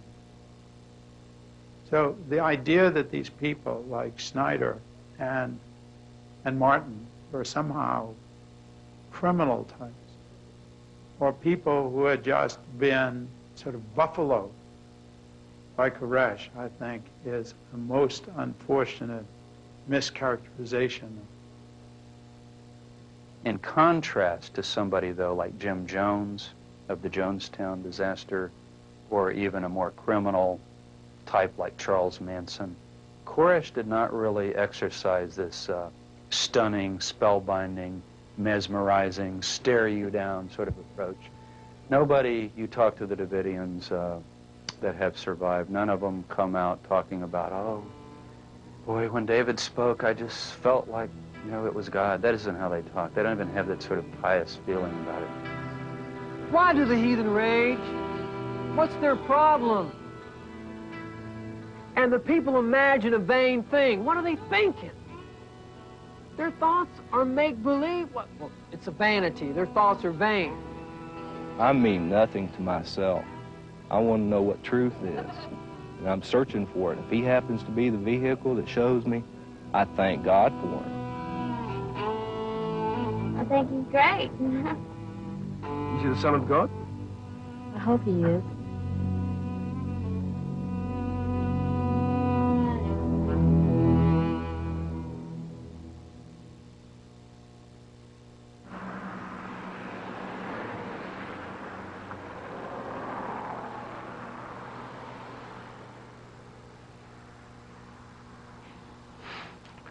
One of the prophecies that had been around Mount Carmel since 1934 called for an ultimate confrontation between God's people, or those at Mount Carmel, and the forces of an armed apostate power called Babylon. Perhaps with that in mind, in 1991, he began studying armaments and buying and selling guns. He pretty quickly found out there's a lot of money to be made at gun shows, and he and other people started going to gun shows. And they bought and sold. A number of guys were involved in the gun shows, just as a number were involved in souping up and restoring cars, and just as a number were involved in playing in the band. There were circles or knots or subsets of people who had hobby interests that were only indirectly related to theology, and guns were one of those interests. There was obviously, you know, firearms that were there, and there were a lot of individuals that had their own firearms, and there were, you know, quite an amount of firearms. But being in Texas, you know, we had people come from the community out to our property and shoot with us on our firing range. And it was not really a big deal. You know, I went to a couple gun shows before. I'm not an enthusiast at all, to say the least. But I went to a couple gun shows. I met some people. And, you know, some of our neighbors I would talk to had themselves, they had like 10 and 12 guns just in their little family. You know, so I just kind of call it the good old boy syndrome, the good old boy, you know, kind of mentality down in Texas. And it's a constitutional right. It's not, you know, evil or demonized. At this time, I believe that all of you have some testimony in front of you from Carrie Jewell. I'm going to ask for part of my time for her to have the opportunity to read into the record her particular testimony, and then we can proceed from there. Carrie, welcome, and thank you for being here. You can begin. My mom and Lisa and I went to Texas for Passover in 1991. David preached to us. I sat on the floor playing with the shoelaces while he talked. My mom and Lisa went to do a little shopping. I took a shower, and then I was brushing my hair, sitting in the chair, and David told me to come and sit down by him in the bed. I was wearing a long white t-shirt and panties. He kissed me and sat there, but then he laid me down. He took his penis... Thank you, Mr. Chairman, for yielding. Mr. Chairman, I would point out that the headlines in a Washington daily paper this morning read, "Teenager tells Waco panel of Koresh's lust." This is a Washington daily paper. I can't imagine how the tabloids are possibly going to top that particular headline. I'd like to just introduce the biographies of the panel. Dick Guerin is a widely recognized defense attorney in the state of Texas. He represented David Koresh and entered the compound during the siege. Would like to also introduce Mr. Jack Zimmerman, also a well-known and respected attorney. He represented Steve Snyder. He also gathered first-hand evidence upon entering the compound during the siege. In addition to being a defense attorney, Mr. Zimmerman is a colonel in the United States Marine Corps Reserve. He practices as a military judge. This was not a bunch of people who'd been hypnotized. These people that I saw, and I met almost everybody in there that died in that fire, these people believed. They believed in the Bible. Some people had been there as long as 40 years. Some people had been born and raised there. They were there because they believed in a a vision of the Bible that was unusual. I don't understand it, but it was real. You can't legislate away that. In fact, the First Amendment says that we can't do anything about that. They believed. Do you doubt the testimony of Kiri Jewell, who was Yes. here? Did you hear about that? Yes, I do. Yes. You doubt that? Yes. You doubt that, Mr. Yes, Zimmerman? sir. Okay. Do you know why? Yeah, you can tell me why. That we didn't learn of that the first time when she testified for this hearing. She's made that kind of claim has been made for some time. Her own mother didn't believe that. Her own grandmother didn't believe that. Right. There's been doubts about prior contradictory statements that she's made in the past. Now, it may be 100% true. Just it may be reclaiming 100% my time true. because my time is up. In my judgment, in many ways, these witnesses are trying to simply deny things that just about everybody else accepts as fact about David Koresh. And I'd like to respond to that. Your time has expired. To this day, we don't have a case that we can make against Vernon Howell or anyone for child abuse. Even though the news media here and other people kept saying this is what happened. A man from Australia said this is what happened. But we could never get them to give us anything more than just, we know that's what happened. You have to have proof to go into court. So we could never prove a case that there was child abuse. My investigations convinced me that David Koresh was guilty of statutory rape. But I don't understand why 2/3 of the search warrant is about child abuse and statutory rape when the ATF has no jurisdiction over those offenses. We determined that at the compound, machine guns were being manufactured and explosive devices.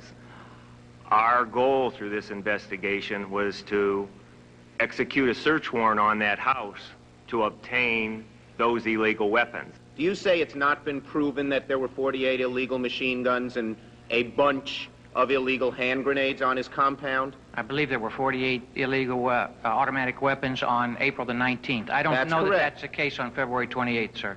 I see, but there were weapons there. Yes. How about hand grenades? Was there testimony about that? Or were they just... I don't know. I don't recall that. Do you recall, Mr. DeGuerin? No, I don't know any. Even though you know every other detail about the trial. That's not fair, Mr. Schumer.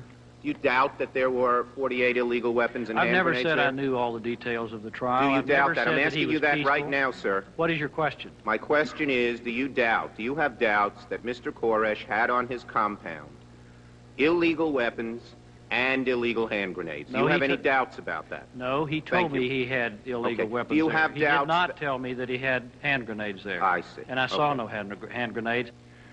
Why was a warrant sought in the first place, since David Koresh, on learning that he was being investigated by ATF, invited the agency on July 30th, 1992, through his gun dealer, Henry McMahon, to come to his residence and inspect his firearms? They never once followed up on that offer, never even tried to follow up on that offer. I can't imagine any circumstances that I would not take up such an offer. It indicates to me not, a willingness to accept the terms of Koresh's when to go out there, but it indicates a mindset that perhaps it was non-willful. Perhaps what the ATF thought were violations of the law were really things that Mr. Koresh thought were legal. Suggests perhaps that what they really wanted to do was to conduct a raid, not make an arrest or conduct a search. In the opinion of the agents, this, the planning for Waco and the manner in which it was done for the purpose of publicity. Mr. Hartnett, there's a rumor, and surely it's unfounded, that the publicity person or public relations person for ATF had released some kind of a press communication the night before to media around the country that something big was going to come down in Texas? Yes, and we heard that, and she called a reporter to ask if he was going to be in. Why did she do that? She wanted to be able to get a hold of them if there was a story and they recovered these arms. Wouldn't it be ample time after they were recovered? Oh, yes. I mean, What happened is that I contacted Channel 8 and Channel 5 in Dallas. I just said we might have something going on here in Dallas this weekend, and I'd like to have a weekend contact number, and that's what I was given. What was the purpose of contacting them? Were you actually seeking publicity for the agency? Absolutely not, sir. Okay, maybe then I don't understand the purpose for contacting them.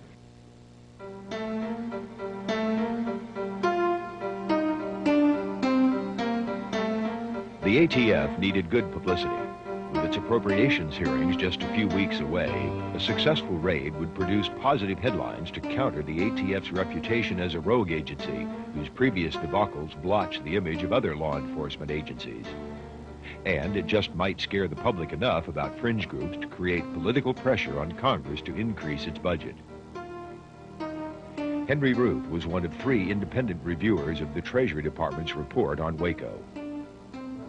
At least part of the ATF motivation, even if it never rose to the surface of discussion, was to enforce the morals of our society, to enforce the psyche of right thinking by retaliating against these odd people.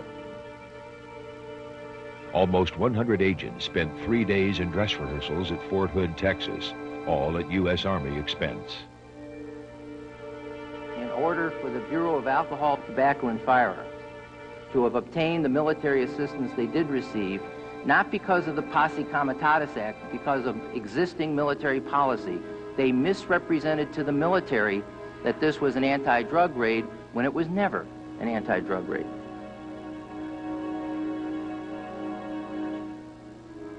Unfortunately, there are many people who still, when they speak to me about Waco, say, well, those people were involved in drugs. And there's no evidence that Koresh was or that any of these people were.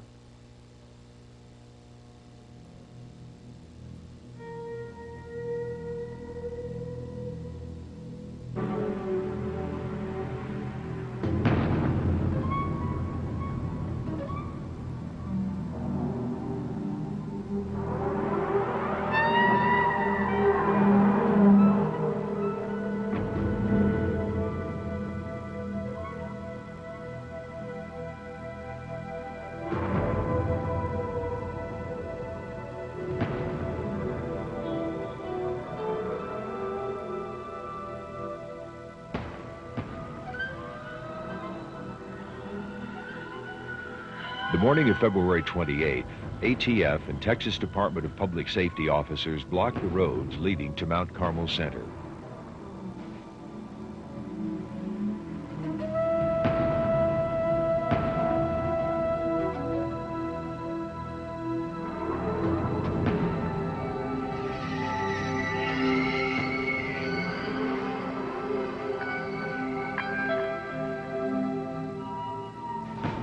Sharon Wheeler had ample videotape for the many cameras that agency officials thought would record a major publicity coup.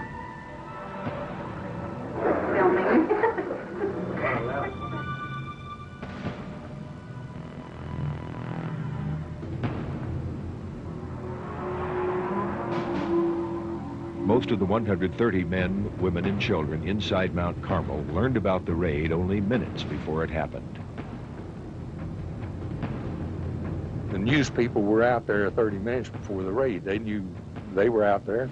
That's how supposedly they were tipped off by a news person. About the time I got there, David came in from the other side, different side of the room, and came in and said that they'd heard that somebody was coming, and he wanted everybody to remain calm and go back to their rooms and just stay cool. He would go down the front door and talk to them. You're with Koresh, correct? He gets very nervous. Did you request that the raid be called off because the element of surprise had been lost? Yes, sir. I arrived at the command post, and the first thing I asked was, "Where's Chuck? Where's Chuck?"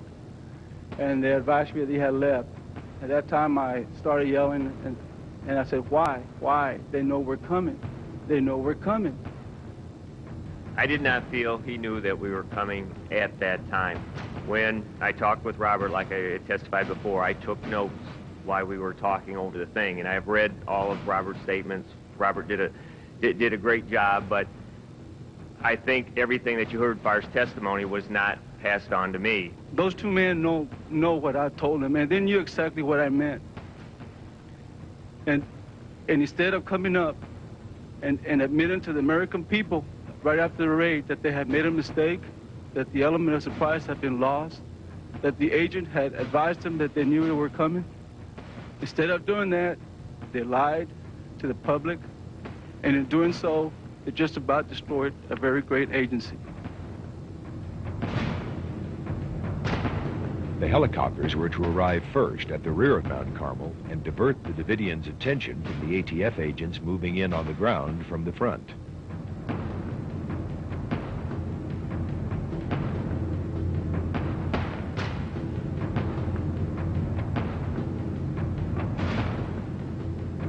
Approximately 9:15, we saw 3 helicopters, 2 small ones and a large one. And we sat there and watched them. They were making big loops behind the compound, just sort of circling, not the compound, but behind it. And I got the camera out and proceeded to shoot the helicopters flying around. So I've got 3 of them. We put the camera back in, and we look up, and a cattle trailer goes by. It's chock full of ATF agents. And we're sitting there, and about 2, 3, 4 seconds later, another cattle trailer goes by. I saw a truck come in, and very long, truck in the front, then this long thing. The second truck stopped, and barely stopped, and a man jumped out in all kind of whatever gear it was he had on, and he had a gun in his hand. He says, "Okay, boys." Then I heard a voice to the right of me, downstairs. I could tell it was at the door. Then I heard a voice on the outside. Then I heard another voice inside, and then I heard shots outside.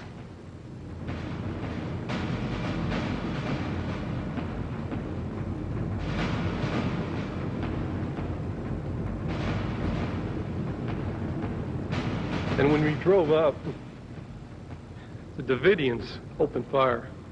And I'm sickened by any other assertion. I sat there and I watched it.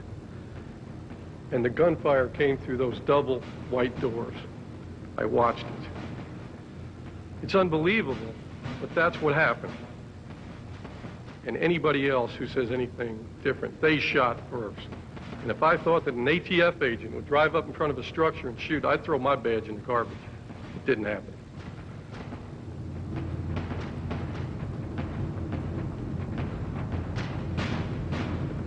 If the Branch Davidians intended to ambush those people with 48 machine guns and 50 caliber machine guns, and they came up in unprotected cattle cars with nothing but tarps on them, they would have blown them away.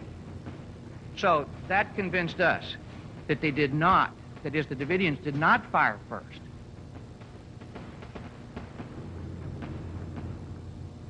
I sat by that door for several hours. I went in and out of that door 10 times, and I saw the bullet holes on the door on the right side. Almost every bullet hole was an incoming round.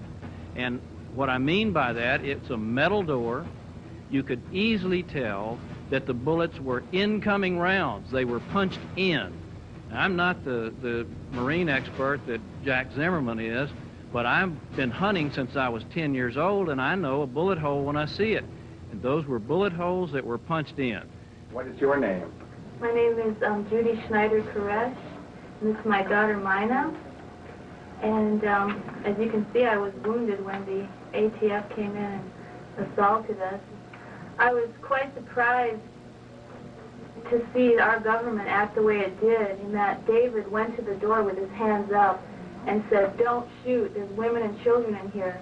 And yet they opened fire and fired at everyone here.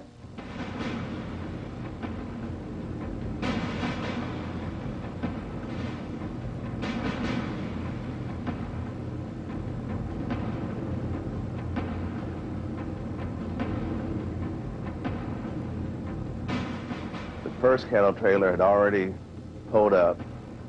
The second one was pulling up when we got about halfway down the driveway, and all hell broke loose.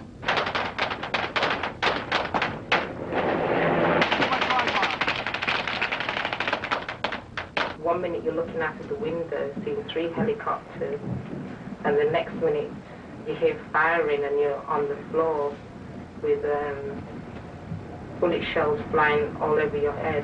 It's frightening. Okay, when's If there's any question whatsoever that kids or women are involved, damn you, I tell you what, you keep your damn gun in your holster. All this is happening while they're supposed to serve a knock search warrant. You know, they knock on the door and serve the warrant. And you have one group of ATF agents who goes to the front of the building. And there's a very large penned-up area that we had for fawn, an Alaskan Malamute, and her 4 pups that were living there. And they shot him in cold blood, first thing.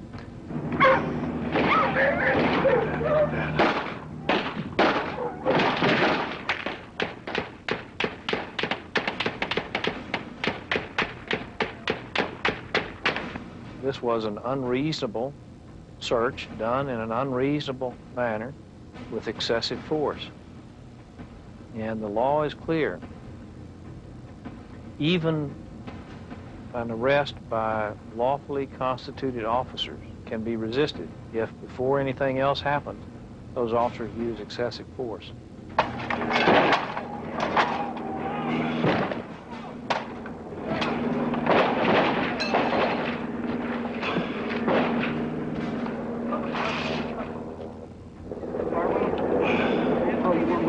I'm rolling. Don't turn the camera off. Go back to the car and get me another tape then. Wayne Martin, one of the people inside the compound, almost immediately after the raid began, called 911. He called for a cop and was complaining that they were being assaulted and he wanted it to be called off.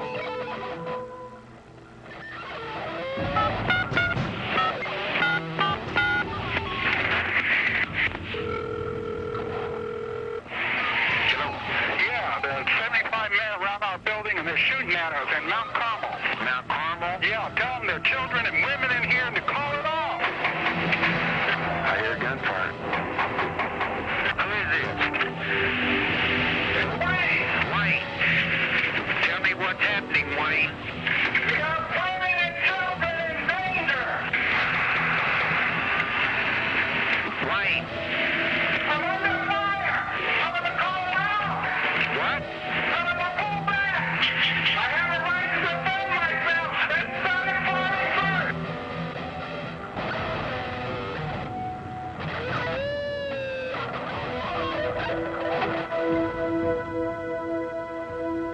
first. First 15, 20 minutes, it was get the job done, shoot the video. And then when you see people getting shot, you can hear people screaming and the bullets hitting. You can start hearing people getting hit, screaming and yelling. You can see people getting hit. I have 2 daughters. I started thinking about my daughters.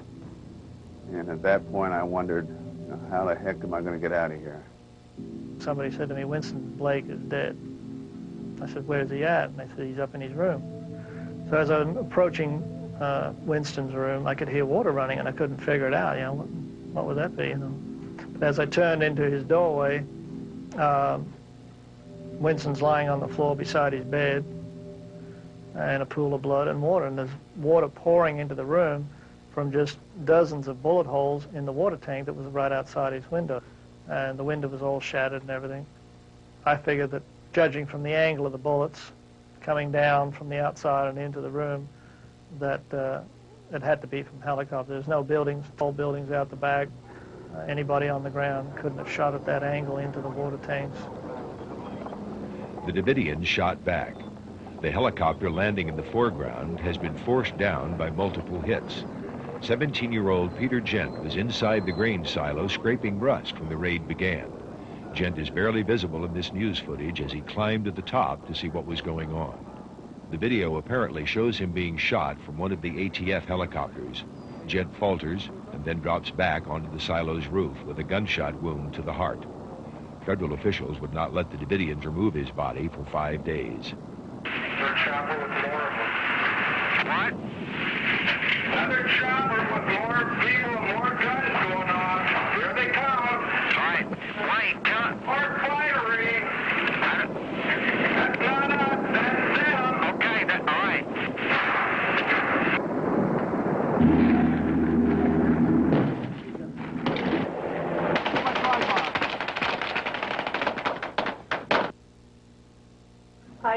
I don't know how the American people can stand by and watch such a thing take place. We have people out here, we have all these people, women, children, tiny babies. These men came in here and they started firing on us. The bullets came through the walls and people were killed, people were injured. And this is America.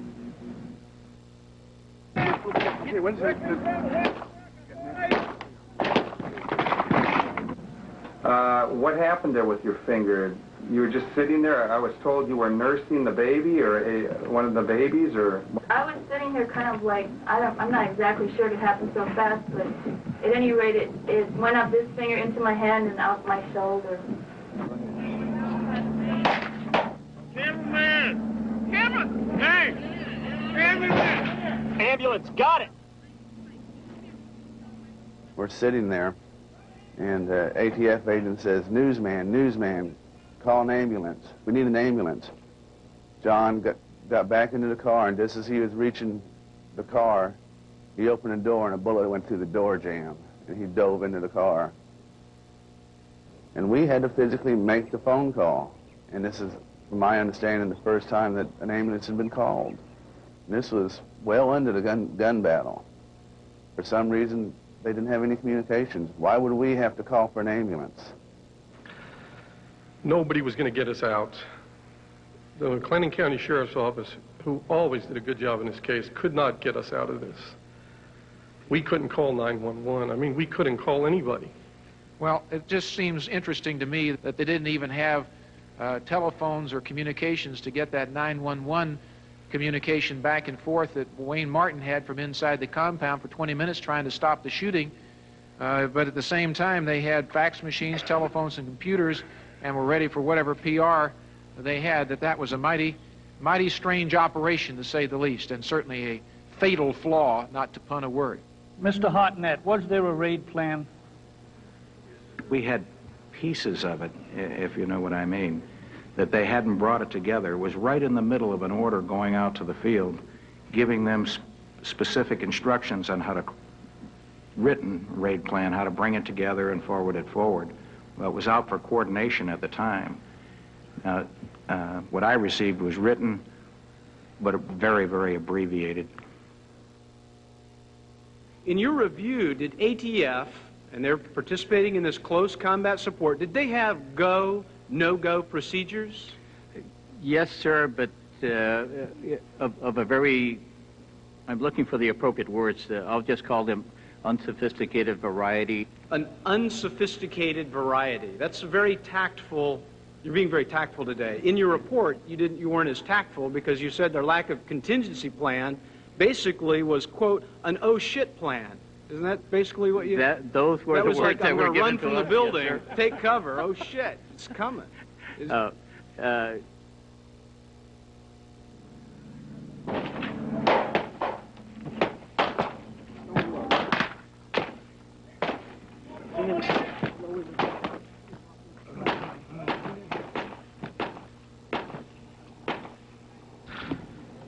They were throwing everything at us, and their guns sound like cannons, and our guns sound like pop guns. We had 9mm. They were hitting us with 223, AK-47s, 50 calibers. But it was more than you can imagine.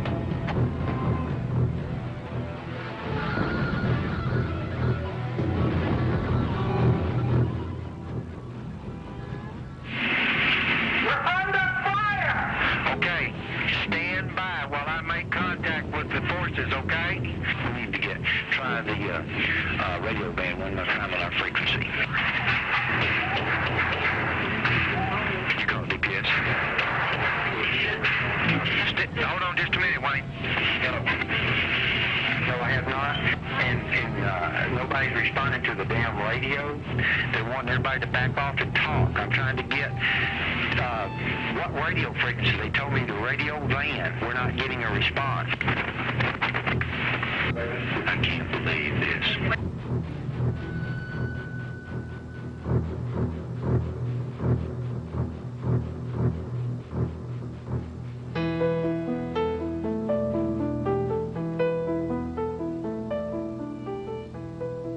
After about approximately 2 hours, we heard that there was a truce. We heard ATF agents say, "Don't shoot, don't shoot."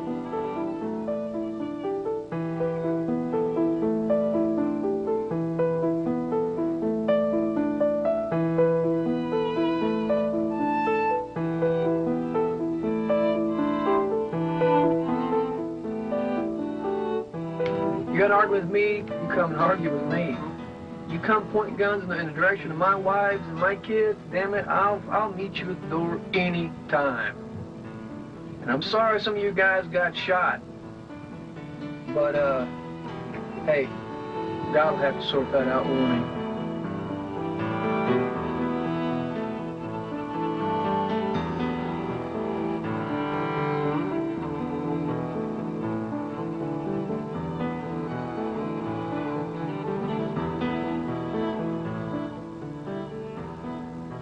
They could have killed nearly every ATF agent out there the day of the raid had they kept shooting. But when they said they would leave their property, they quit shooting. They were highly protective of their property.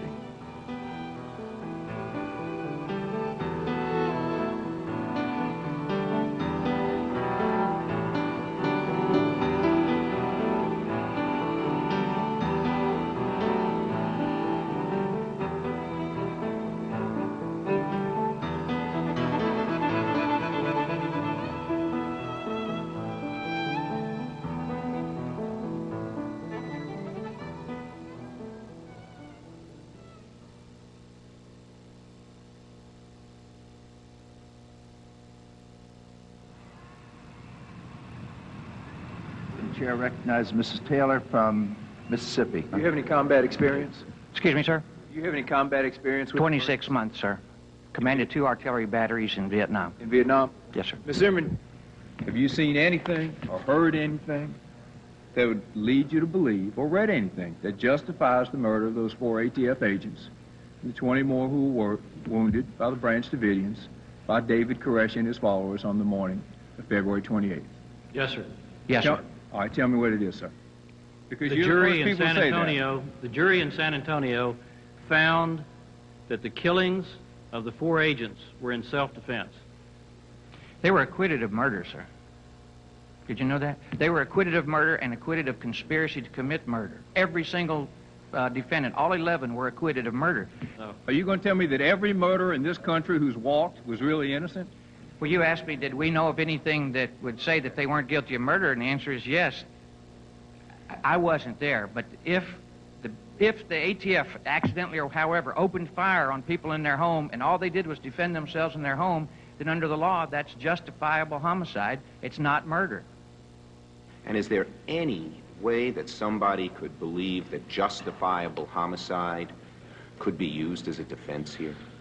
No, Mr. Schumer. Assertions that we had helicopters or men from Mars shooting at them is nonsense. Our agents were laying on the ground, shooting at a tower 3 stories high. Should we be surprised there's bullets in the roof? Of course. I agree with you, Mr. I'm Capps. sorry. Thank you.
again. I coughed. Wait a minute.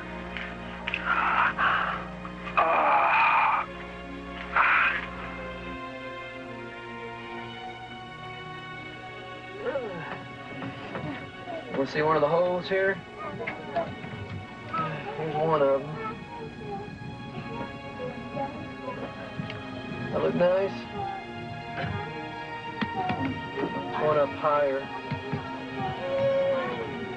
I think this one went out right here. Is it leaking? Can you see that, Steve? Not too good. You got to turn more. Oh.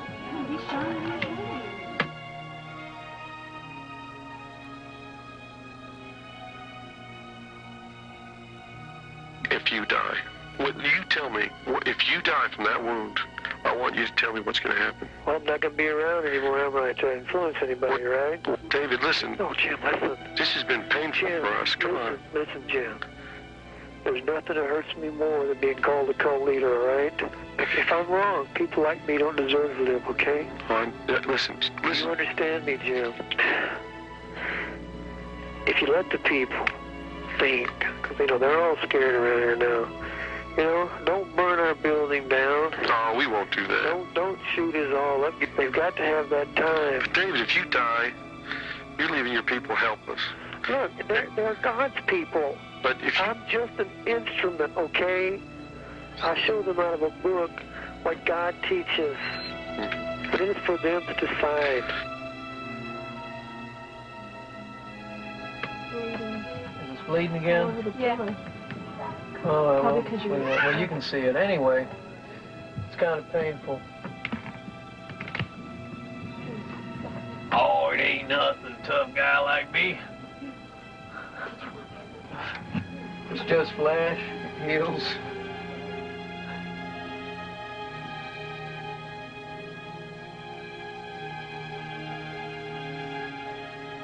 After the shootout, some Davidian mothers sent their children out of Mount Carmel. As they were delivered to a rendezvous point, news agencies reported that 3 Davidians tried to escape by shooting their way past ATF agents. The story was false. Sunday, my husband was killed by ATF agents. I want everyone to know that that was totally against. He was just coming home to his family. He didn't kill anybody. That's all.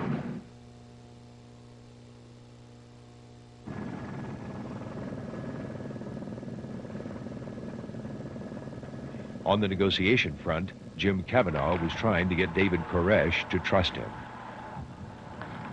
Well, I think we need to, set the record straight, and that is that there was no guns on those helicopters.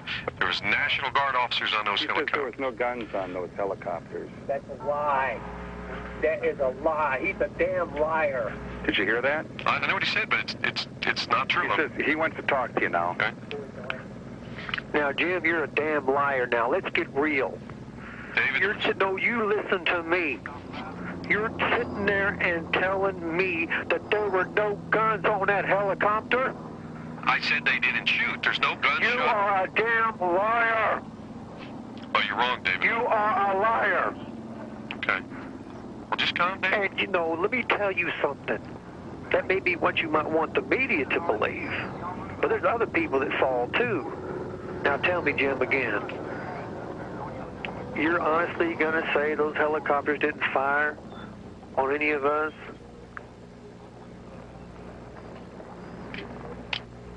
David? I'm here. Yeah, what I'm saying is that those helicopters did not have mounted guns, okay?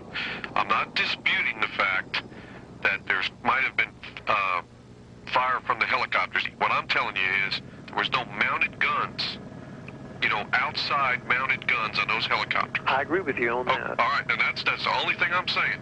Now, the agents on the helicopters had guns. I agree with you on that. You understand what I'm saying? Well, no, what the dispute was over, I believe, Jim, is that you said that they didn't fire on us from the helicopter. Well, what I mean is a mounted gun. Yeah, but beside the point, what they did have was machine guns. Okay, I don't know what they had. They were armed. The people inside had pistols or we agree rifles. then. Okay, all right, that's good. That's good. We agree. Okay, let's just leave it at that. Okay.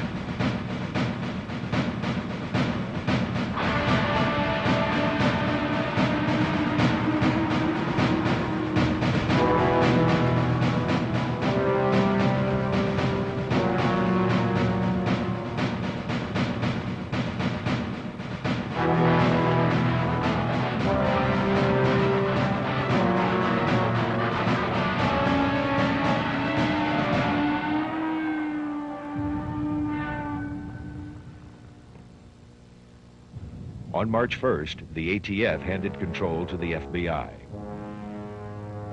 My name is Dan Hartnett.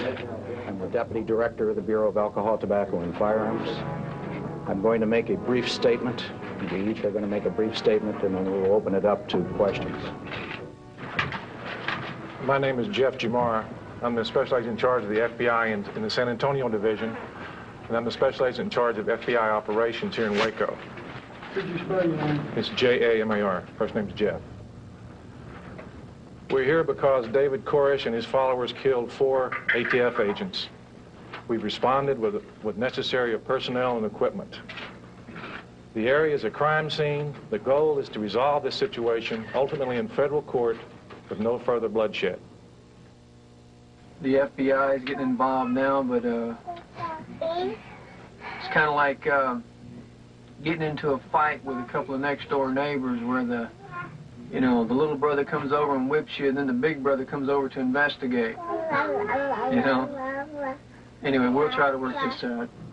We're prepared to do whatever it takes and stay here as long as it takes to settle this matter without any further bloodshed. Was there an effort if we said this?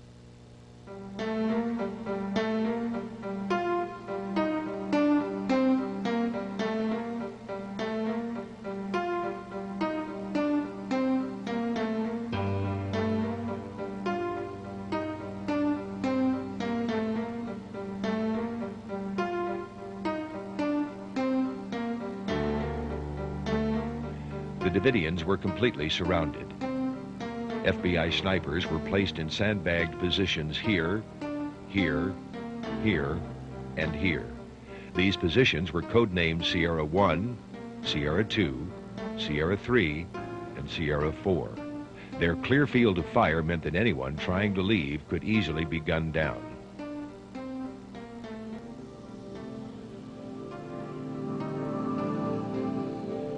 The snipers in Sierra 2 covered the backside of Mount Carmel.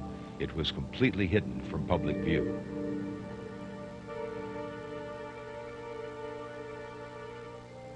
We're a law enforcement agency. We don't fire through walls indiscriminately at people.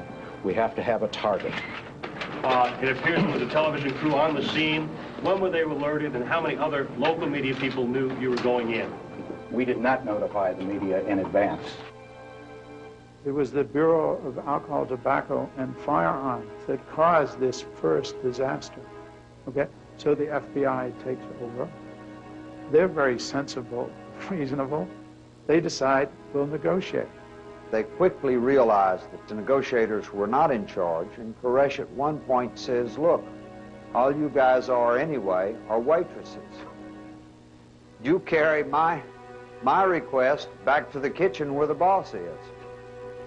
They say, look, I can't make the decisions. If I could, things would go better, but the decisions are being made 1,500 miles away in Washington, D.C. We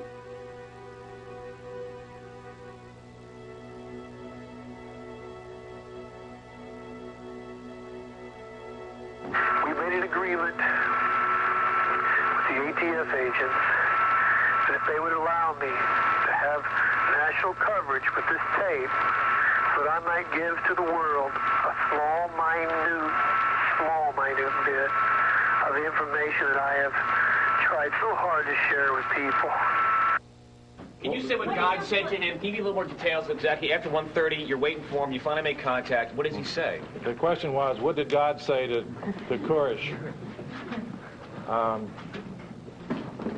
He says that he did not fulfill his promise to leave immediately with his followers because God told him to wait. And Schneider says, and Koresh afterwards later says, look, we didn't lie. This is like you guys telling us you're not going to turn off the lights or one thing or another and getting overruled from above. We have our chain of command. You have your chain of command. He gave us his word that after the message was played... Yes, but what if there is a higher power than you and I that speaks to an individual?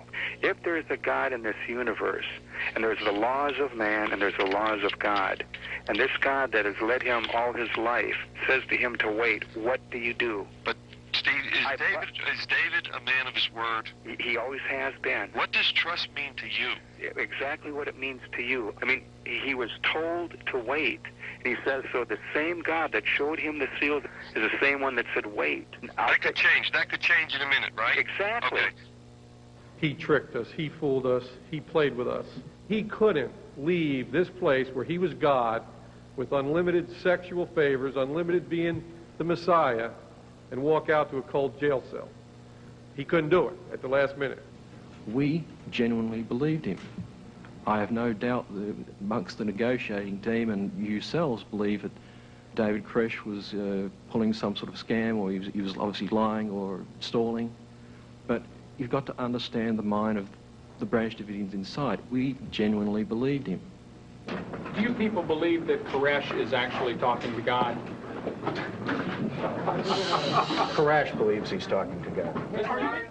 The FBI wasn't prepared to share David Koresh's contention that we should wait on God to resolve this. The FBI is God. It's going to decide how this is going to be resolved.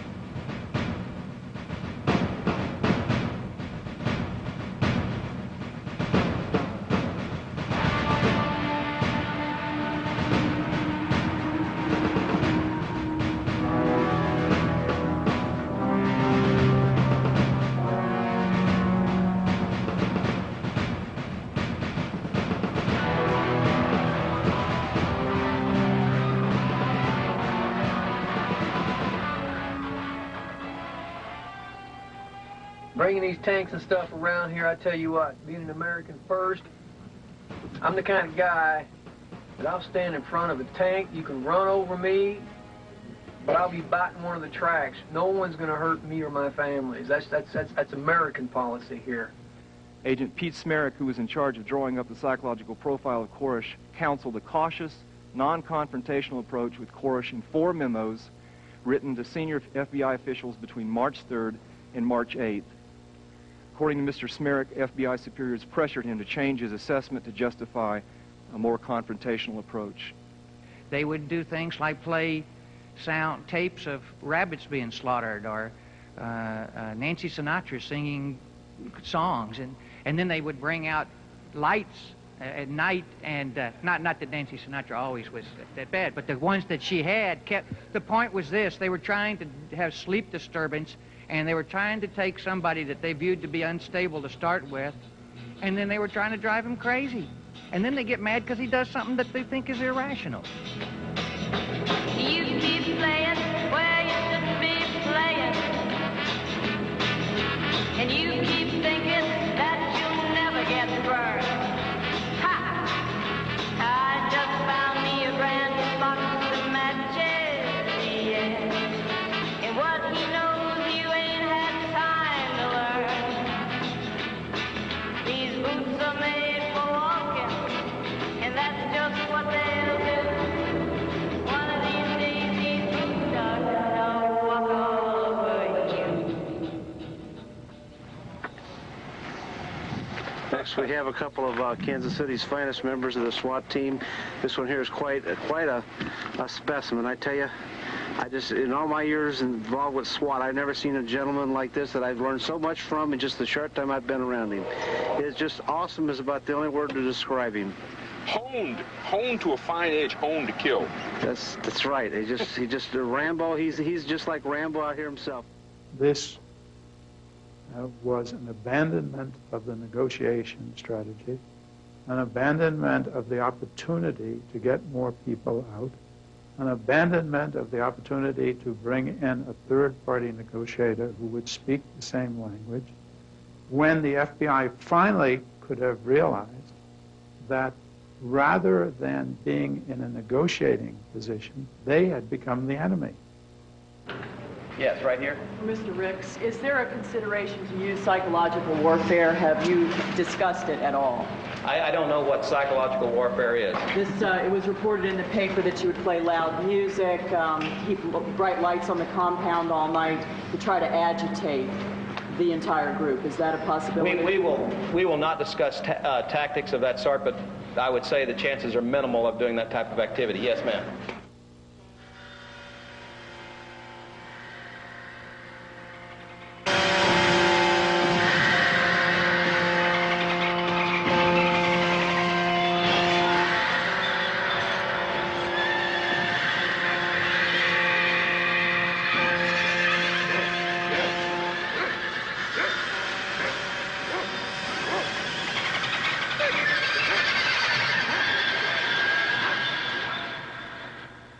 I first was asked to be involved as a member of the panel, I thought the main problem was going to be understanding the psychology of the people inside the compound. But as I got into it, I quickly became aware that the psychology of the people outside the compound was more important to an understanding of what happened. They needed to take control. And the tactical people, in particular, needed to show him who's boss. We are trying to reinforce to them that we are in charge of the situation, that the compound is under the complete control of the government. It is in fact no longer their compound, that we have the ability to exercise whatever control we want over that compound, and we will do that from various times to demonstrate to them the fact that they are impotent in their ability to control their everyday lives. They cut off the electricity, which meant that most of the fresh or frozen foods that we had either had to be eaten real quick or were wasted because they spoiled. As the 51 days got well underway, of course, we had no water.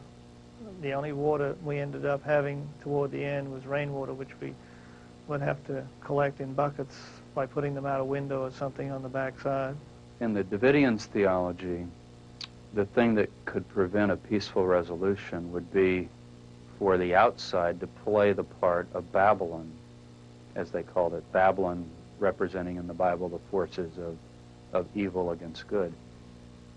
The more they followed their psyop tactics, psychological warfare, and their pressure tactics, and demonizing the group and tantalizing the group and pressuring the group, that led to the Davidians thinking, perhaps this is the final confrontation. Perhaps we are to die courageously like martyrs.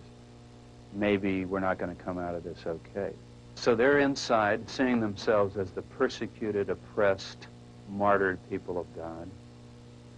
Outside are forces that are, from their viewpoint, pressuring, lying, conniving, using all kinds of tactics to try to manipulate them. Babylon, in other words, as they saw it, the forces of the world. And at one point, the FBI asked them, do they have fire extinguishers? And Schneider sends someone to check and comes back with the report that there's only one fire extinguisher in the building. The FBI negotiator's response is, somebody ought to buy some fire insurance. We realize that you have the ability, and it's not below you people to do something like to erase all evidences. Why do you have the press so far back? You can give me any kind of crap you want. I know, you know.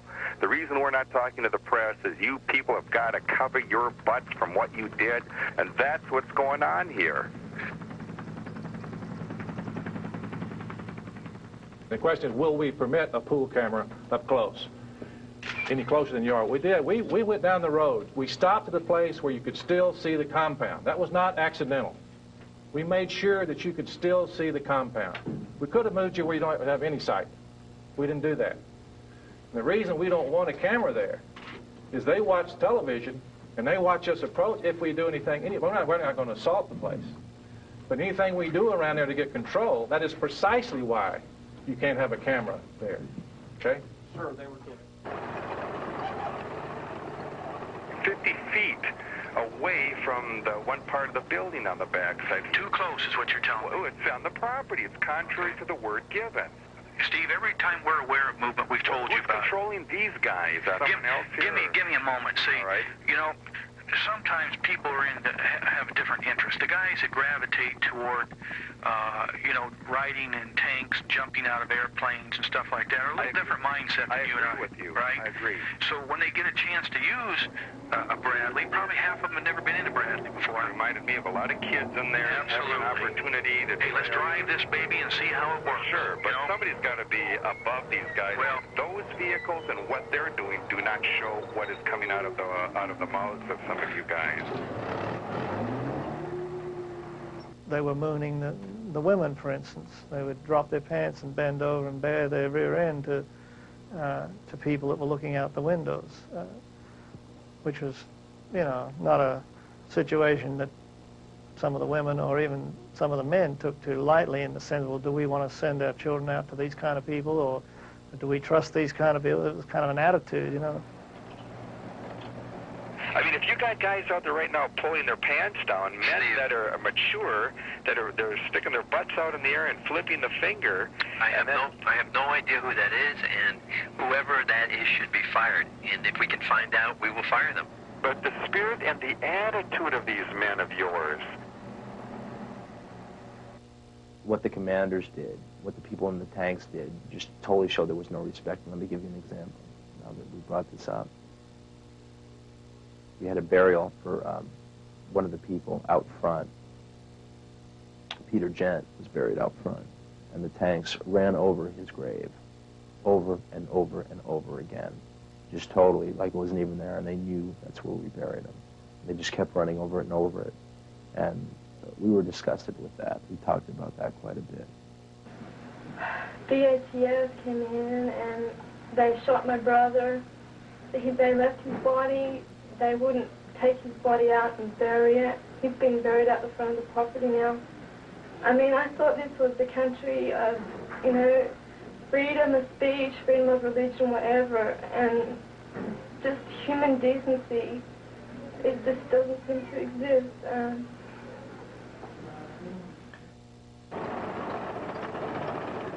The last 5 days, your people have run that grave over, and definitely the tracks have sunk a couple feet. The body's probably crushed. I know it's going to have to be exhumed. But Steve, I mentioned to you yesterday that that wasn't intentional. Sometimes they would complain because it gave them something to complain about.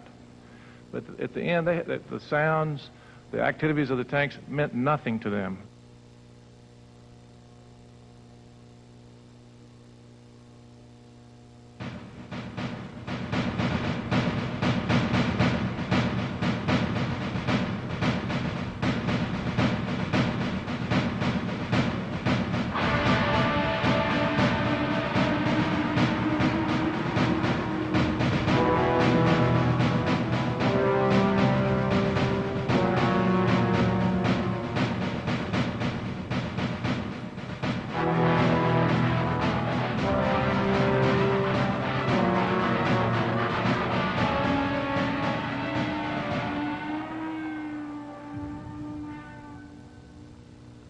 To my family and friends, I'd just like to say I'm fine. I know that you're all worried about us.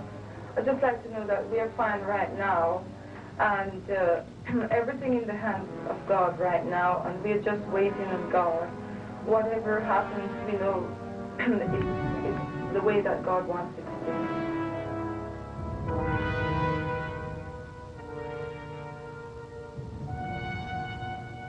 They saw all this as working from a military point of view, because the people inside the compound, the Branch Davidians, weren't shooting back.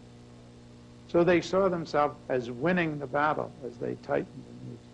What they didn't realize was we're driving them to the point of desperation, just like our negotiating behavioral science people warned us early on.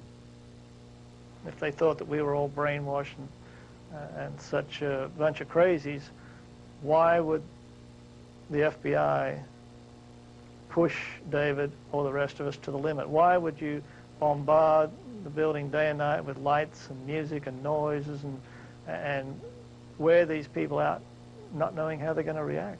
Did they want to create an incident? Did they want us to come out, you know, crazy and start shooting so that they'd have an excuse to gun us down? We didn't know.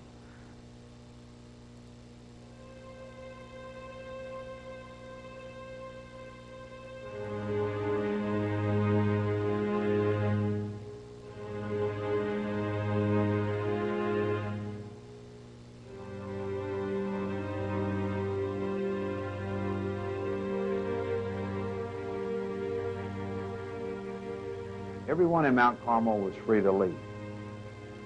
Though theologically the situation is complex. Yes, you're free to jump out of Noah's Ark and onto the land that's fixing to be flooded.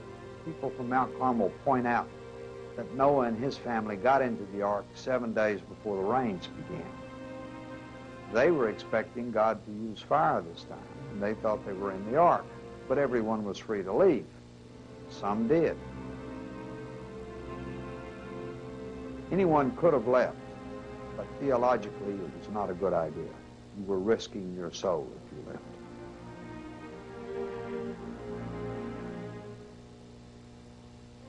What we saw of those that did come out were they were being sent to jail, the adults.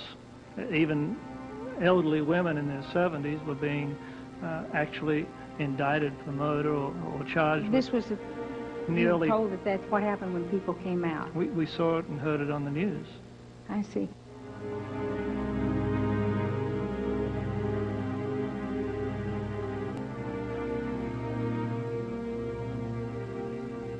Dick, over the radio, there's been a number of people that have wanted to come in and be a negotiator between ourselves and you.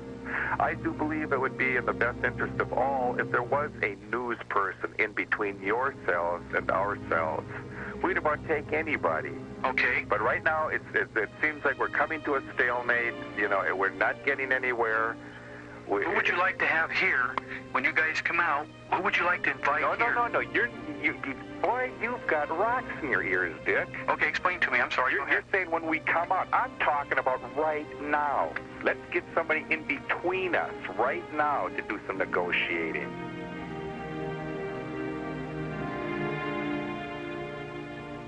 We have a woman who believes in her heart and soul that she can get her grandson to lay down his arms and come out.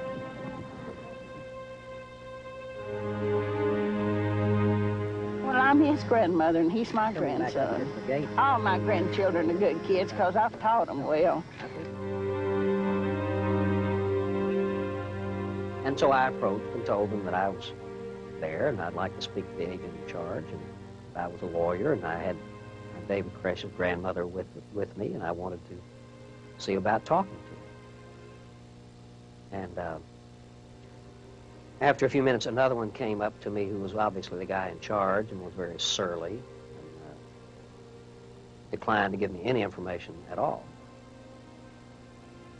So I started to leave, and just as I left and turned my back and started walking toward my van, I heard a voice say, coming from one of those people, I don't know which one, but one of them said, "I hope she has told him goodbye." That was the mentality of the people who were guarding the gates. Those were federal law enforcement authorities. And their attitude was, we are going to get revenge against David Koresh, and if that means we have to eliminate all of them in there, that's just fine too. That was the attitude that they had.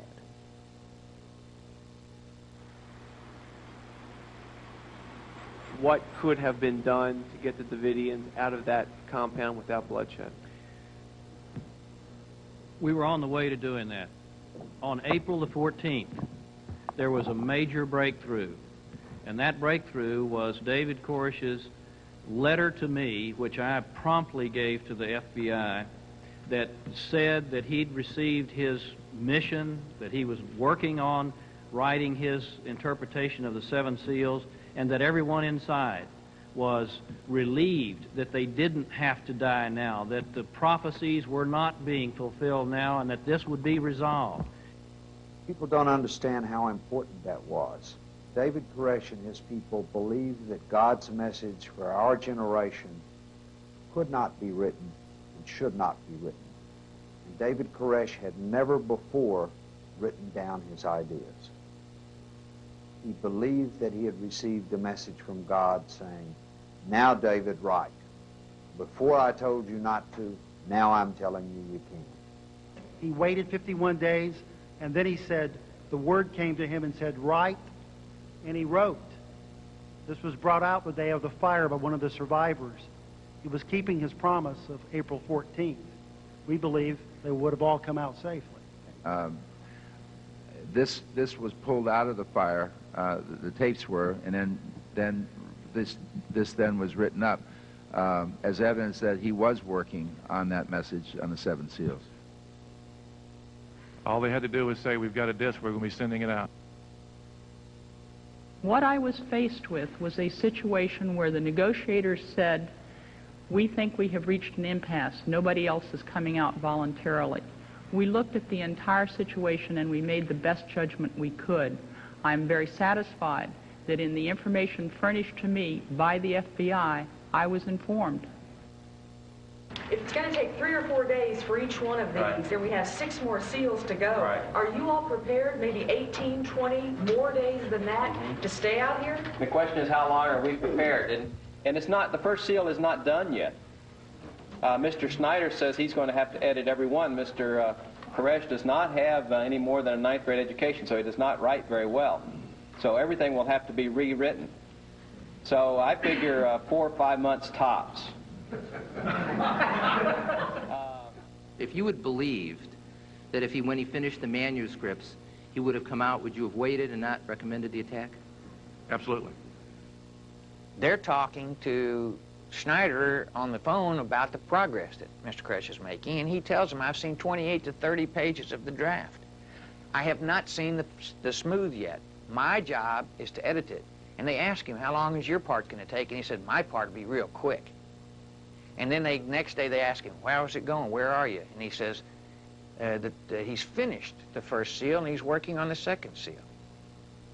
And they go into trying to get him to agree to let the negotiators give something to their boss to show good faith. Will you send out the first seal as soon as it's typed and smooth? And they go into this lengthy discussion about, well, I want to send it out all as a whole, but if it'll make you feel better, I agree to do that. And Koresh personally agrees. What would it have taken for you to wait further? What would you have expected to have found? That we are preparing to finish. We're going to send the disc out in 2 hours. And they're talking about, you know, we don't have any power and we're out of batteries and we're out of ribbons. And they give them the model numbers of all the typewriting equipment they have, all the word processors inside, so that they can get typewriter ribbons to send them in so they can type them up. And they send it in on the 18th, on Sunday night. They send in typewriter ribbons. So here they were, believing that as soon as they got this first one, which was finished, typed, they were going to send it out, and then they were going to let him have the time to finish the rest of them. He would, by that time, would be working on the 3rd seal. He was already working on the 2nd one at this time. And the FBI testified before the House hearings that the negotiations had reached an impasse. They told the Attorney General they weren't coming out, and that there was a stalling tactic, and they weren't working on the 7 seals. Their own negotiators had reached an agreement knowing that the first seal was finished, and in order to get proof of it, had sent in typewriter ribbons so that they could get that proof in their hands, and yet the very next morning they launched the gas and tank attack. I'm Scott Sonobi, and I'm not being held here against my will. I want my father, Ken Sonobi, in Honolulu to get my kids. If you're watching, I want you to have my 2 daughters, Angelica and Crystal Sonobi. Anything else you might want to say? Don't worry about me. We're going to be just fine because God's in control.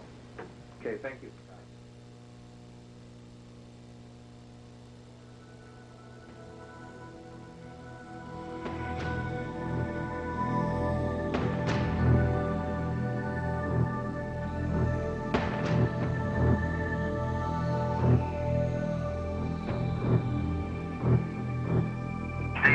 David, individuals inside the Branch Davidian compound.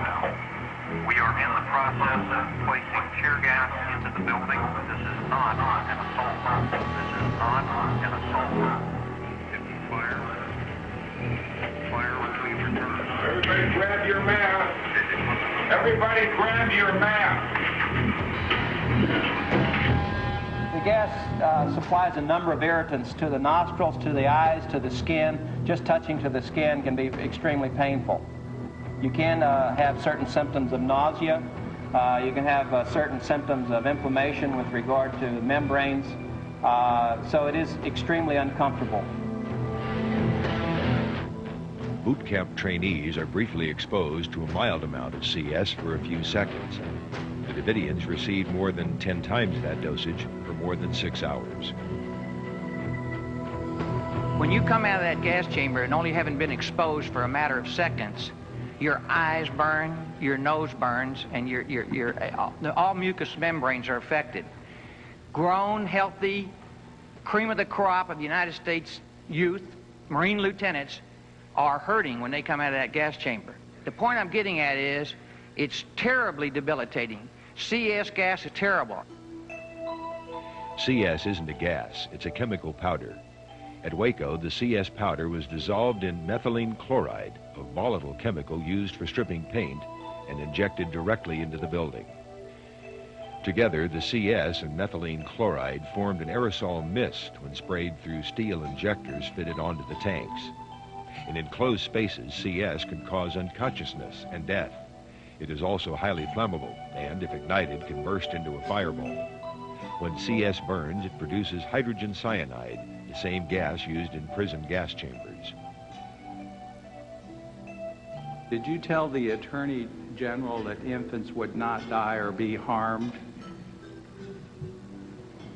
I told her that there would be no permanent harm to children.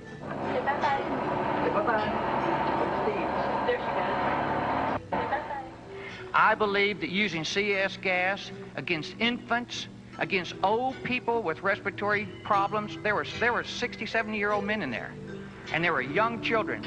That's torture. And I can just see those kids barfing, vomiting, screaming, because you can't possibly have a gas mask that'll fit a little kid. Didn't their reports say that gas masks don't fit on these babies? That's correct. And didn't they know that? They should have known that.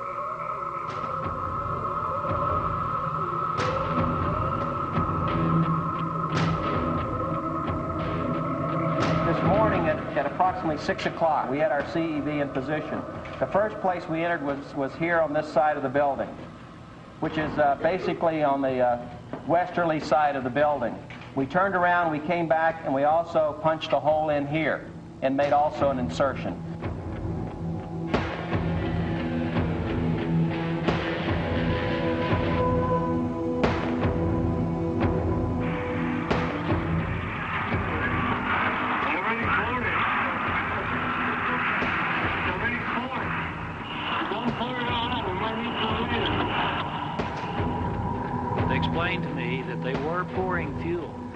They were making Molotov cocktails to throw at the tanks. Now, they never did throw Molotov cocktails at the tanks.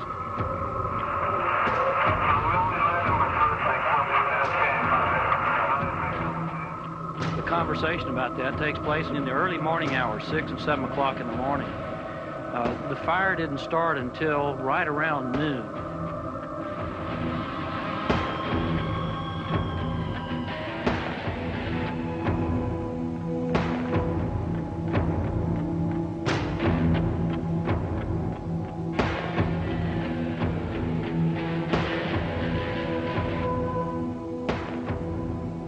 Shortly after they started, they began also not only spraying it from the CVs off of the booms, but they started firing ferret rounds on the excuse, of course, we learned later that we were supposed to be firing at them.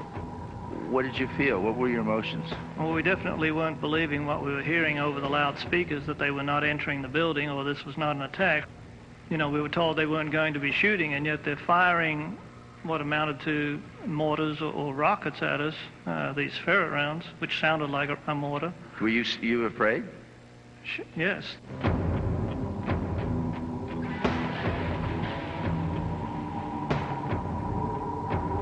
With respect to the use of military weapons, these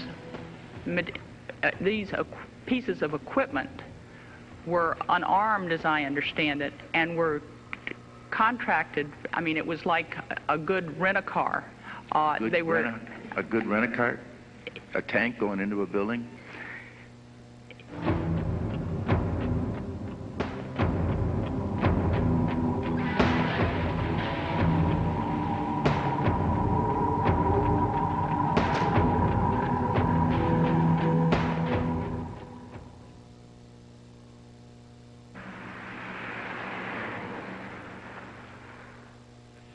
At 9 o'clock, Attorney General Reno left the command center at FBI headquarters to give a speech at nearby Baltimore.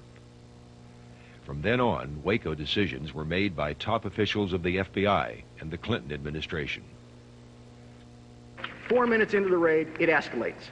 The 48-hour plan, according to the testimony, is gone. We're now going to do a massive insertion of gas into every window. Did you consider staying in Washington, D.C., given that escalation 4 minutes into the plan? During the course of the morning, the question arose whether I should cancel the speech, and the FBI did not want me to do so because they thought it would attract attention if I suddenly canceled a speech. It looked like there would be an emergency. One of the most inadequate parts of the Justice Department's report is their failure to describe the decision-making process at the command post. I think that is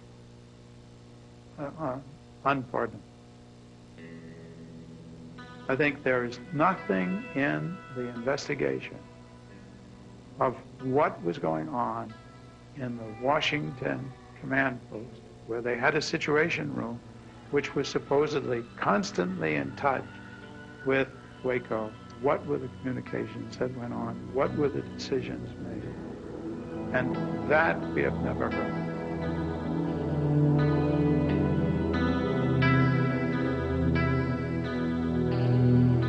Dozens and dozens of rounds have been fired at FBI agents. The FBI, in an effort to demonstrate its extraordinary restraint, has not returned fire thus far.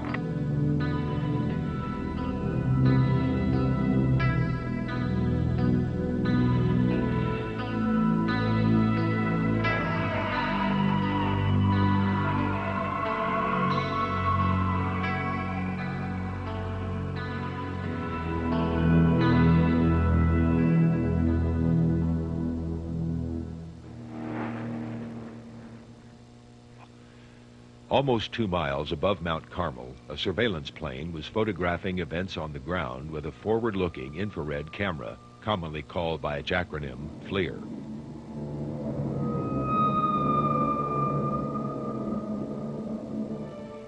Edward Allard helped develop the FLIR. He's a former manager of the Defense Department's Night Vision Laboratory and holds several patents on FLIR and night vision technology. Allard explains what happens as around 11:16 a.m. a tank approaches the rear of Mount Carmel. That's the side the news cameras couldn't see. Thermal imagery is not the same as black and white imagery. Even though we're going to see images that look like it's black and white television cameras, it is not. This type of imagery is the same type of imagery that was used by our armed forces in Desert Storm. The bright spots in this particular film are spots that are hot. The gray area are warm, we'll say, and the black areas are cool. They're relatively cool. They're still pretty warm for a Texas midday, but they're a lot cooler than the rest of the surrounding area. If you look carefully, what you will see is the exhaust plume of the tank. You'll see the plume twice when the operator steps on the gas. There it is again. And now what you will see is a short burst there. That short burst, we feel, is a gunshot. The next view is a view in slow motion. As the vehicle approaches, we see the plume from the engine, and we have the gunshot. Now, freeze it there, please. You can see now the outline of the tank. You can clearly see the outline of the tank. There's the blade. There's the blade in front of the tank. There's the opposite side of the tank. This hot area back here is the engine, the deck area. And it appears that the shot that we're looking at is coming off the rear deck area of the tank. This particular one, the burst lasted about 1 second. And we will see shots similar to this throughout the tape, and nothing else appears with the type of thermal signature that we get of gunshots. Did the FBI fire one shot, even one shot at the Davidian compound? Not throughout the entire standoff.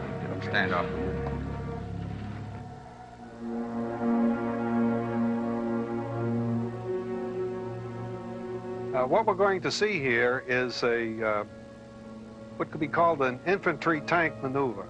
We notice the tank. This is the tank smashing into the building. And we'll also see gunfire, multiple gunfire, on the outside of the tank to the rear of the tank.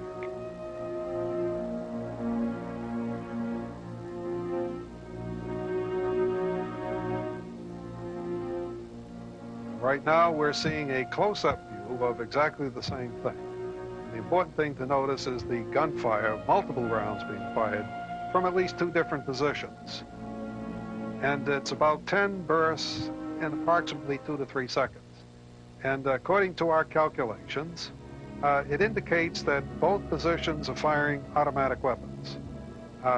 There is nothing in nature that would duplicate these type of thermal signatures, primarily because of the short duration of the bursts themselves. Nothing in nature could do that. And I'll remind the American people one more time that during that entire time, those 6 hours, and indeed those 51 days, the FBI never fired one shot at the Davidians. What we're going to see now is rapid fire in the courtyard right behind the dining room area. And you can see the fire going on, but it's difficult to see in real time.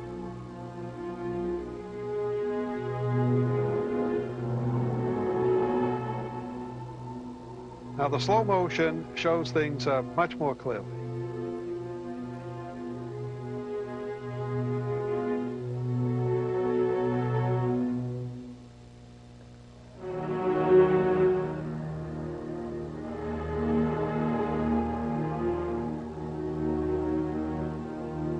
There are two positions. We look at the tape carefully. There are two positions, and it apparently, by the signature itself of the burst, it apparently is going from this area here into the dining room area.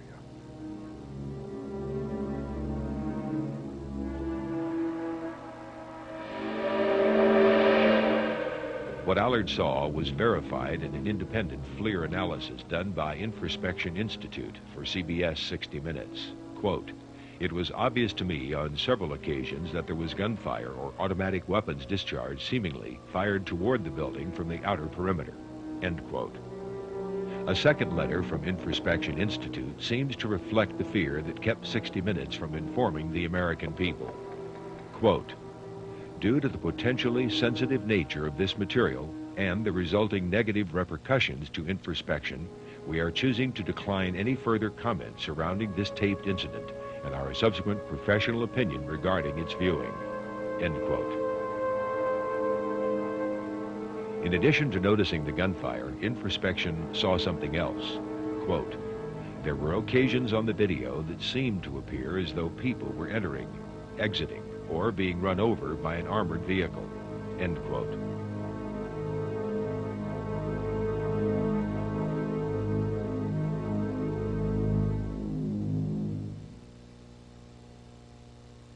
The whole idea here was not to hurt people, right? That is correct. Okay, I want to focus on that building right there and on that corner.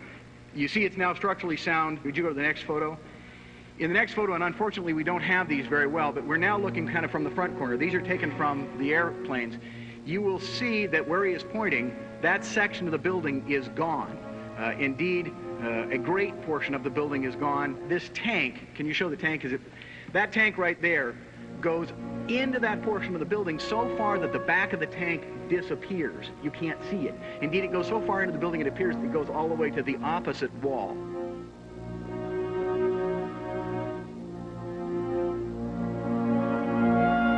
And it goes in and out, and in and out, and in and out.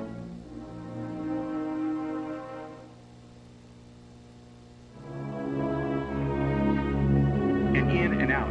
I couldn't count the number of times.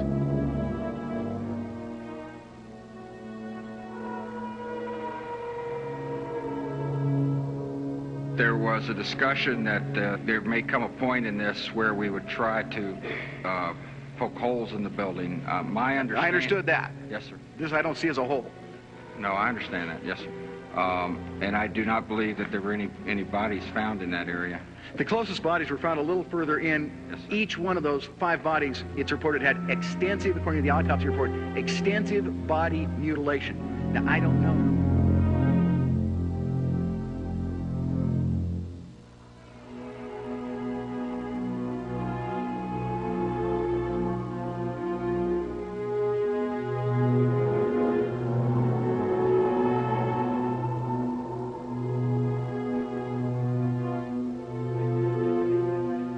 Davidian Stephen Henry had a gunshot wound through his head.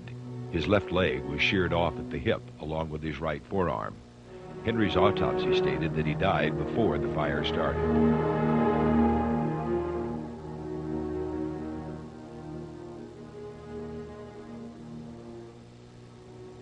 James Riddle had also been shot before the fire, and a large circular portion of his chest and right arm had been ripped out of his body.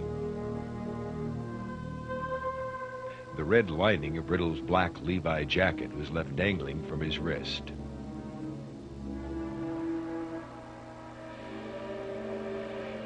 His nearby black and pink vest had a large semicircular pattern torn out of the right side.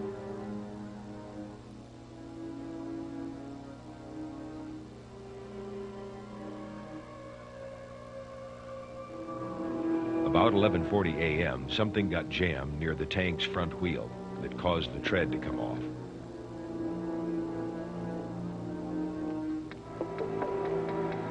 Something that was mostly red.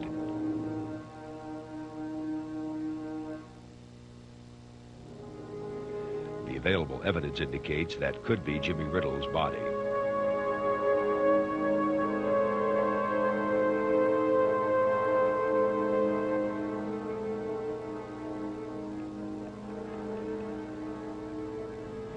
To attach the disabled tank to a tank retriever and tow it away, men had to expose themselves to gunfire FBI officials said was coming from the Davidians. This is one of these things, Mr. Chairman, that nags at you. Damage to the tanks, common sense tells me, would be reflected in the damage report. Almost 2 months ago, we requested it. Over 2 years have elapsed since this occurred. Surely the damage report had been compiled. I realize the wheels of bureaucracy turn awfully slowly in this town, but after 2 years... I'll be glad to look into it and see what we can produce.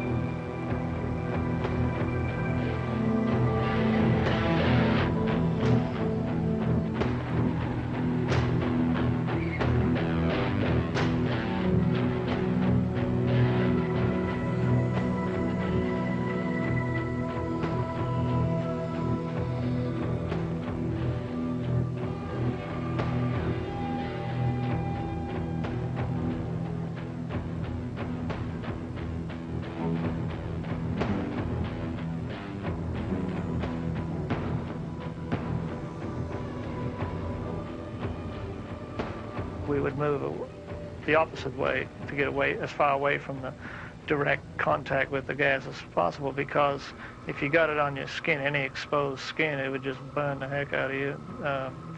Felt kind of like battery acid or something like that. Very irritating, very painful.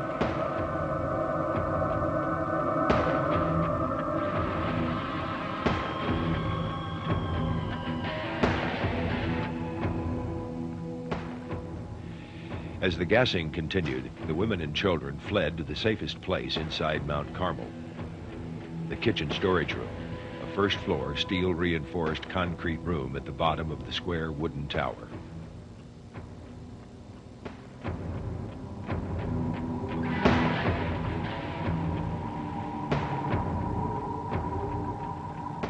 The women and children ended up going in there, and because they didn't have gas masks and stuff, they were covering themselves with wet blankets and wet towels and things like that. We knew that that protection was in there. We believe we finally were able to make entry into that compound, and we were able to insert gas inside that protective area.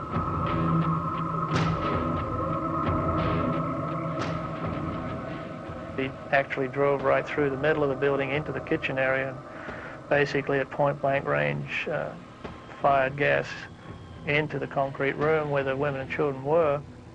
In a cul-de-sac like that where there was no ventilation, they must have been going through. There was only one door? Front, yeah. There was no windows, no back door or anything like that.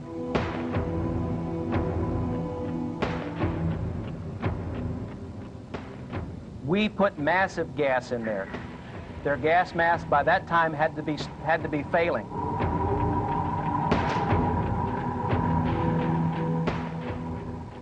They would be coughing, choking.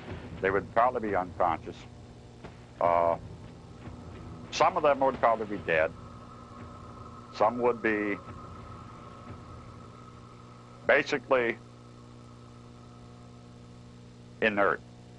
They may still be alive, they may still be breathing, but they're not going to be doing anything.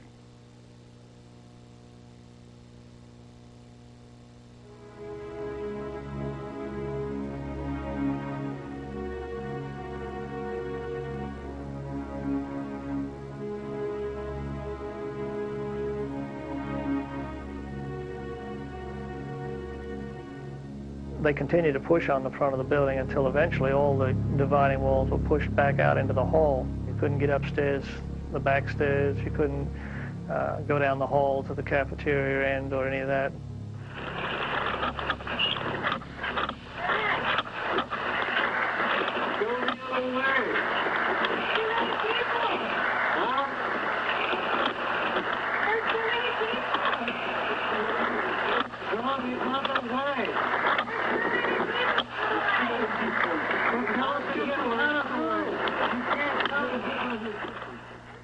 In planning very large actions of this sort, like the going in at the building, you do a lot of planning, like if this happens, then this, we'll do this, and if this happens, then we'll do this, correct?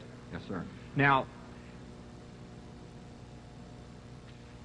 did you consider that fire might well occur in this instance, and if it does, we do this? Yes, sir. We did. I want to ask, what was the FBI's fire plan in case that there was a fire during their plan to end the siege? I have no knowledge of that. Did you ever ask them what their fire plan was? No. Mr. Gray, did you ever ask the FBI what their fire plan was, or did you know what it was? I did not. Mr. Sharrow, are you aware of what the FBI's fire plan was as a contingency in case a fire started from any cause during this attempt to end the siege? No, sir, not at all. Does anyone know if the FBI had a fire plan? I don't believe so.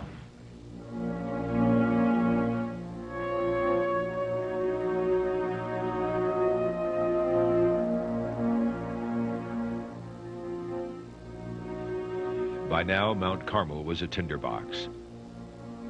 A heavy layer of dry CS dust coated everything inside.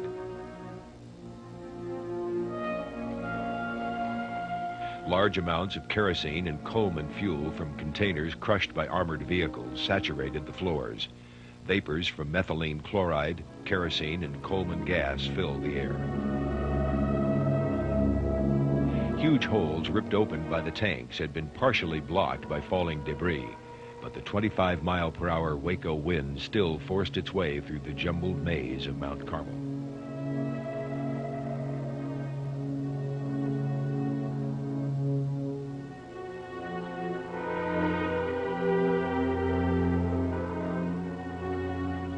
When the governmental agency made a decision to breach holes into the building, they set up a configuration of a pot-bellied stove.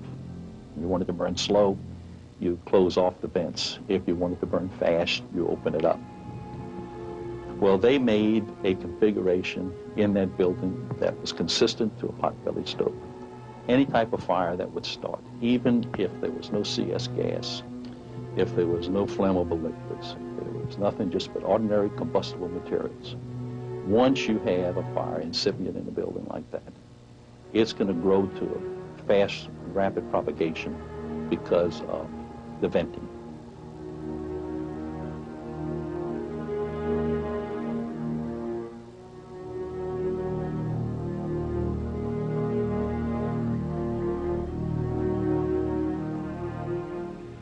At this front corner, a combat engineering vehicle has just made its last injection of CS.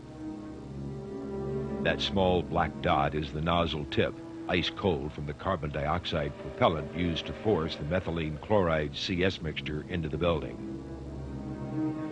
Less than 1 minute later, the first of 3 separate fires that started in 3 separate locations within a 3-minute period began here on the 2nd floor, while the fresh mixture is at its most volatile as a fine mist.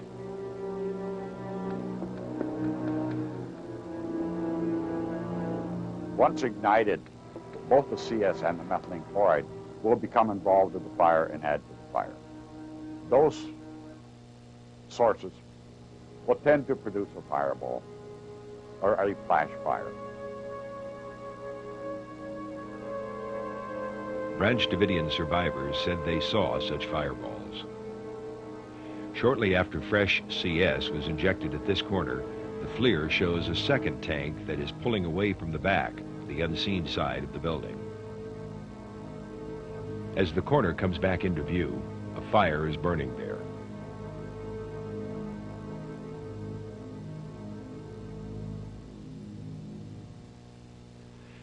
David Thibodeau said he was here and saw a fireball that ran the front length of Mount Carmel, possibly igniting another fire here in the kitchen dining room area, right next to the concrete room where the women and children had been gassed earlier.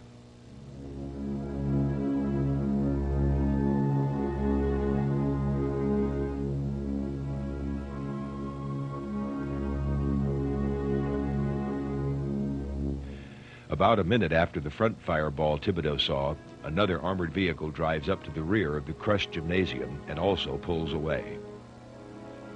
A few seconds later, survivor Derek Lovelock says a fireball raced from the rear of Mount Carmel to the front, igniting everything in its path. At this point, the back of the gym was thoroughly destroyed, and it greatly disturbed me. At that point, I'd lost all hope. At 12 o'clock, someone yelled from the upstairs that there was a fire. The front, I could not get to the front because of what the tanks had come in, the stairwell that was closest to the front, so I went to the stairwell in the back. Because I'm thinking the kids, I'm thinking Serenity C. Jones, I was thinking of Isaiah and Joseph, some of these kids that I've come to know and love. I get up there, and there was a catwalk that was leading over the rafters of the church area. I walked to the front, I got to a blanket, I opened the blanket up, and a wall of flame shoots down the hallway in front of my face down to the other end of the building. It was the loudest sound I've ever heard in my life. I'm a drummer, and it was incredibly loud. I could not hear anything else other than this flame. Well, do you know personally how the fire started? No. The place is beginning to fill up with black smoke, and me and Scott were stood there by the stairs, and there was this kind of ball of fire with a tremendous heat, which caused us to jump back out of the way. And it came from across. It came as if it came from the gym area across this way, but like it come from the gym, but across that way, across our path.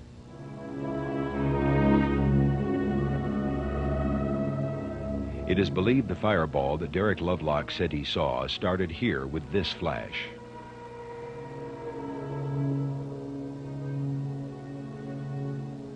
That flash was so bright that the operator of the FLIR thought it was so significant that he decided to fix his cursor in that area to remind him or other people looking at the tape that there was a very significant flash in the window.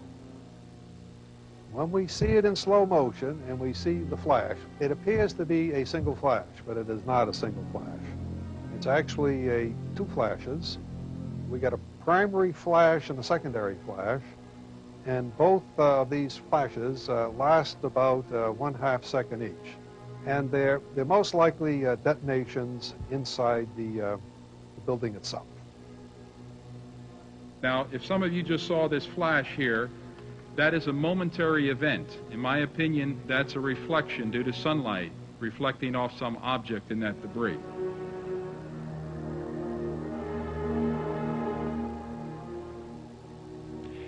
Sunlight reflections would show up as a flash on regular film that records light. But according to FLIR experts, reflections don't generate enough heat to create a flash on infrared equipment.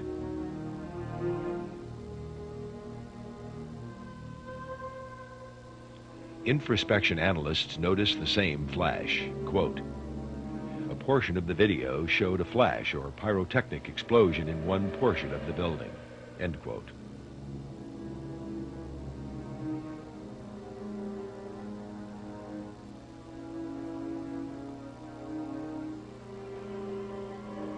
Non-pyrotechnic delivery systems were utilized to insert CS gas.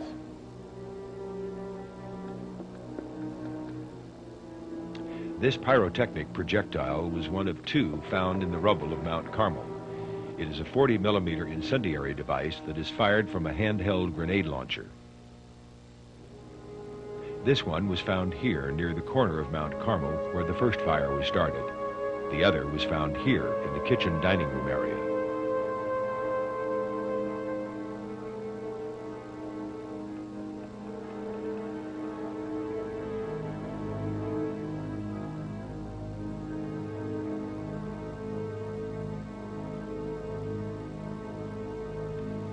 This muzzle flash seen here is longer and larger than the gunfire flashes. Its thermal signature is consistent with the grenade launcher.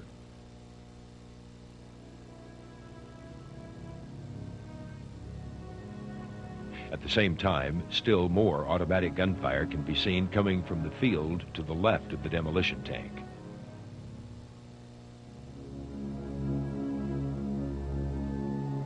We counted the number of gun flashes, and in this particular case, we got 6 flashes in 1 second, which indicates it's a rapid-fire weapon of some kind. And we also can see from the tapes that the fire is going in this direction towards the gymnasium where we saw the flash in the window.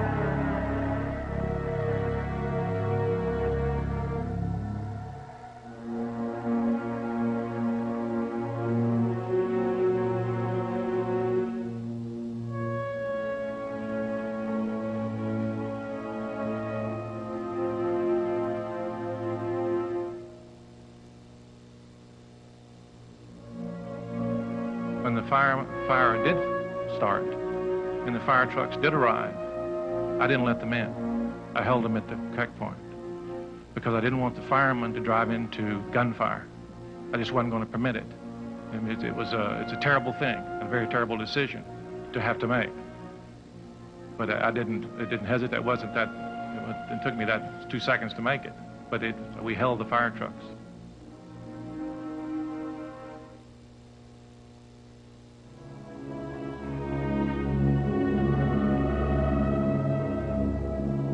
Most of the remaining Davidians were concentrated here in the kitchen dining room area.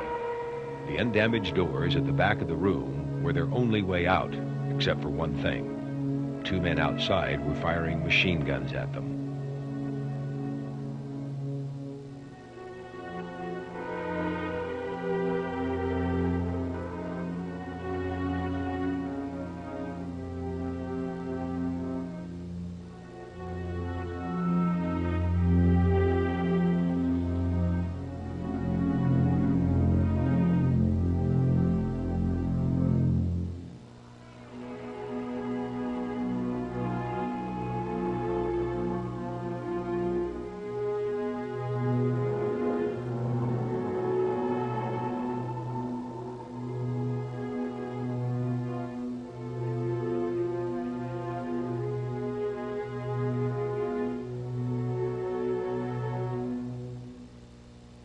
These are embers that are flying off the building, but you can see up in here that this is rapid gunfire. When we analyzed the tape, we found out that there's two people there in this area here. And they're firing for about 30 seconds in this area right here where we have the burning dining room area. And it's almost continuous gunfire. And towards the end of this particular section, we find out that the people doing the shooting are actually retreating away from the fire and shooting as they're retreating.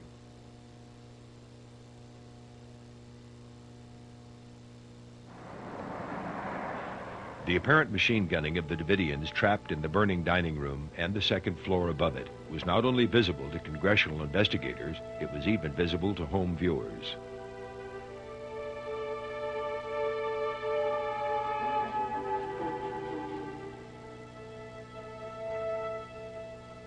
So was the gunfire behind the tank, smashing into the rear of the gymnasium. Neither was mentioned, in spite of the fact that the FLIR tape shown to the Joint Committee appeared to be of far better clarity than the copy shown in this film. We've heard that in the 51 days the FBI was involved, they did not fire a single shot. First, that would mean quite certainly that 27 of the people who died in the compound, I think the autopsy report showed 27, I may be off by one or two, who died of bullet wounds. Those were self-inflicted or inflicted by other members within the compound. I think that's a key issue. The fact that Koresh was capable of setting the fire, of killing his own followers, that parents were capable of killing children, or adults were capable of killing children, really says more about the mentality of the individual that you were dealing with and the difficulty in trying to figure out the best way to talk he and his followers out of that compound.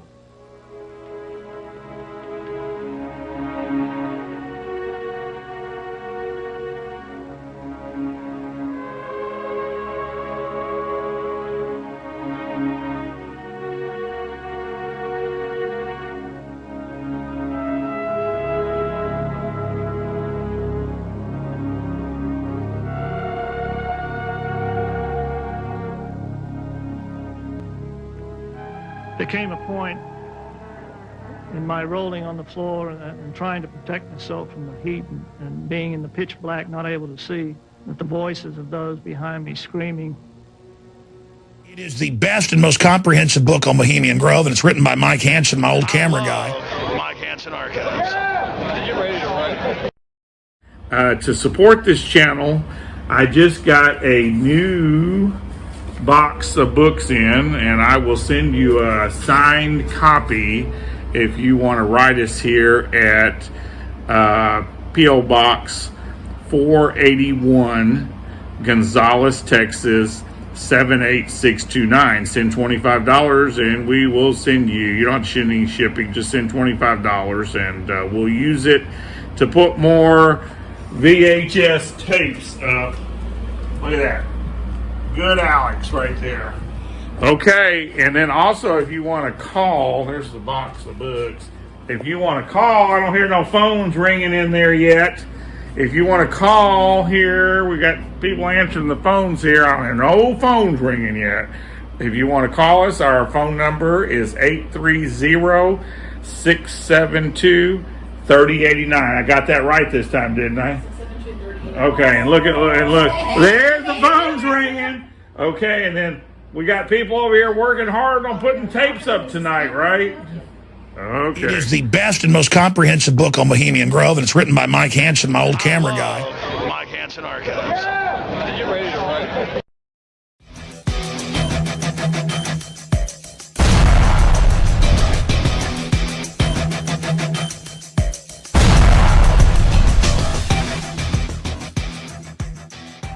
Long live the Constitution! God bless America, and death to the New World Order! We shall, we must, and we will prevail, because we're willing to stand up against what's happening. God bless the United States.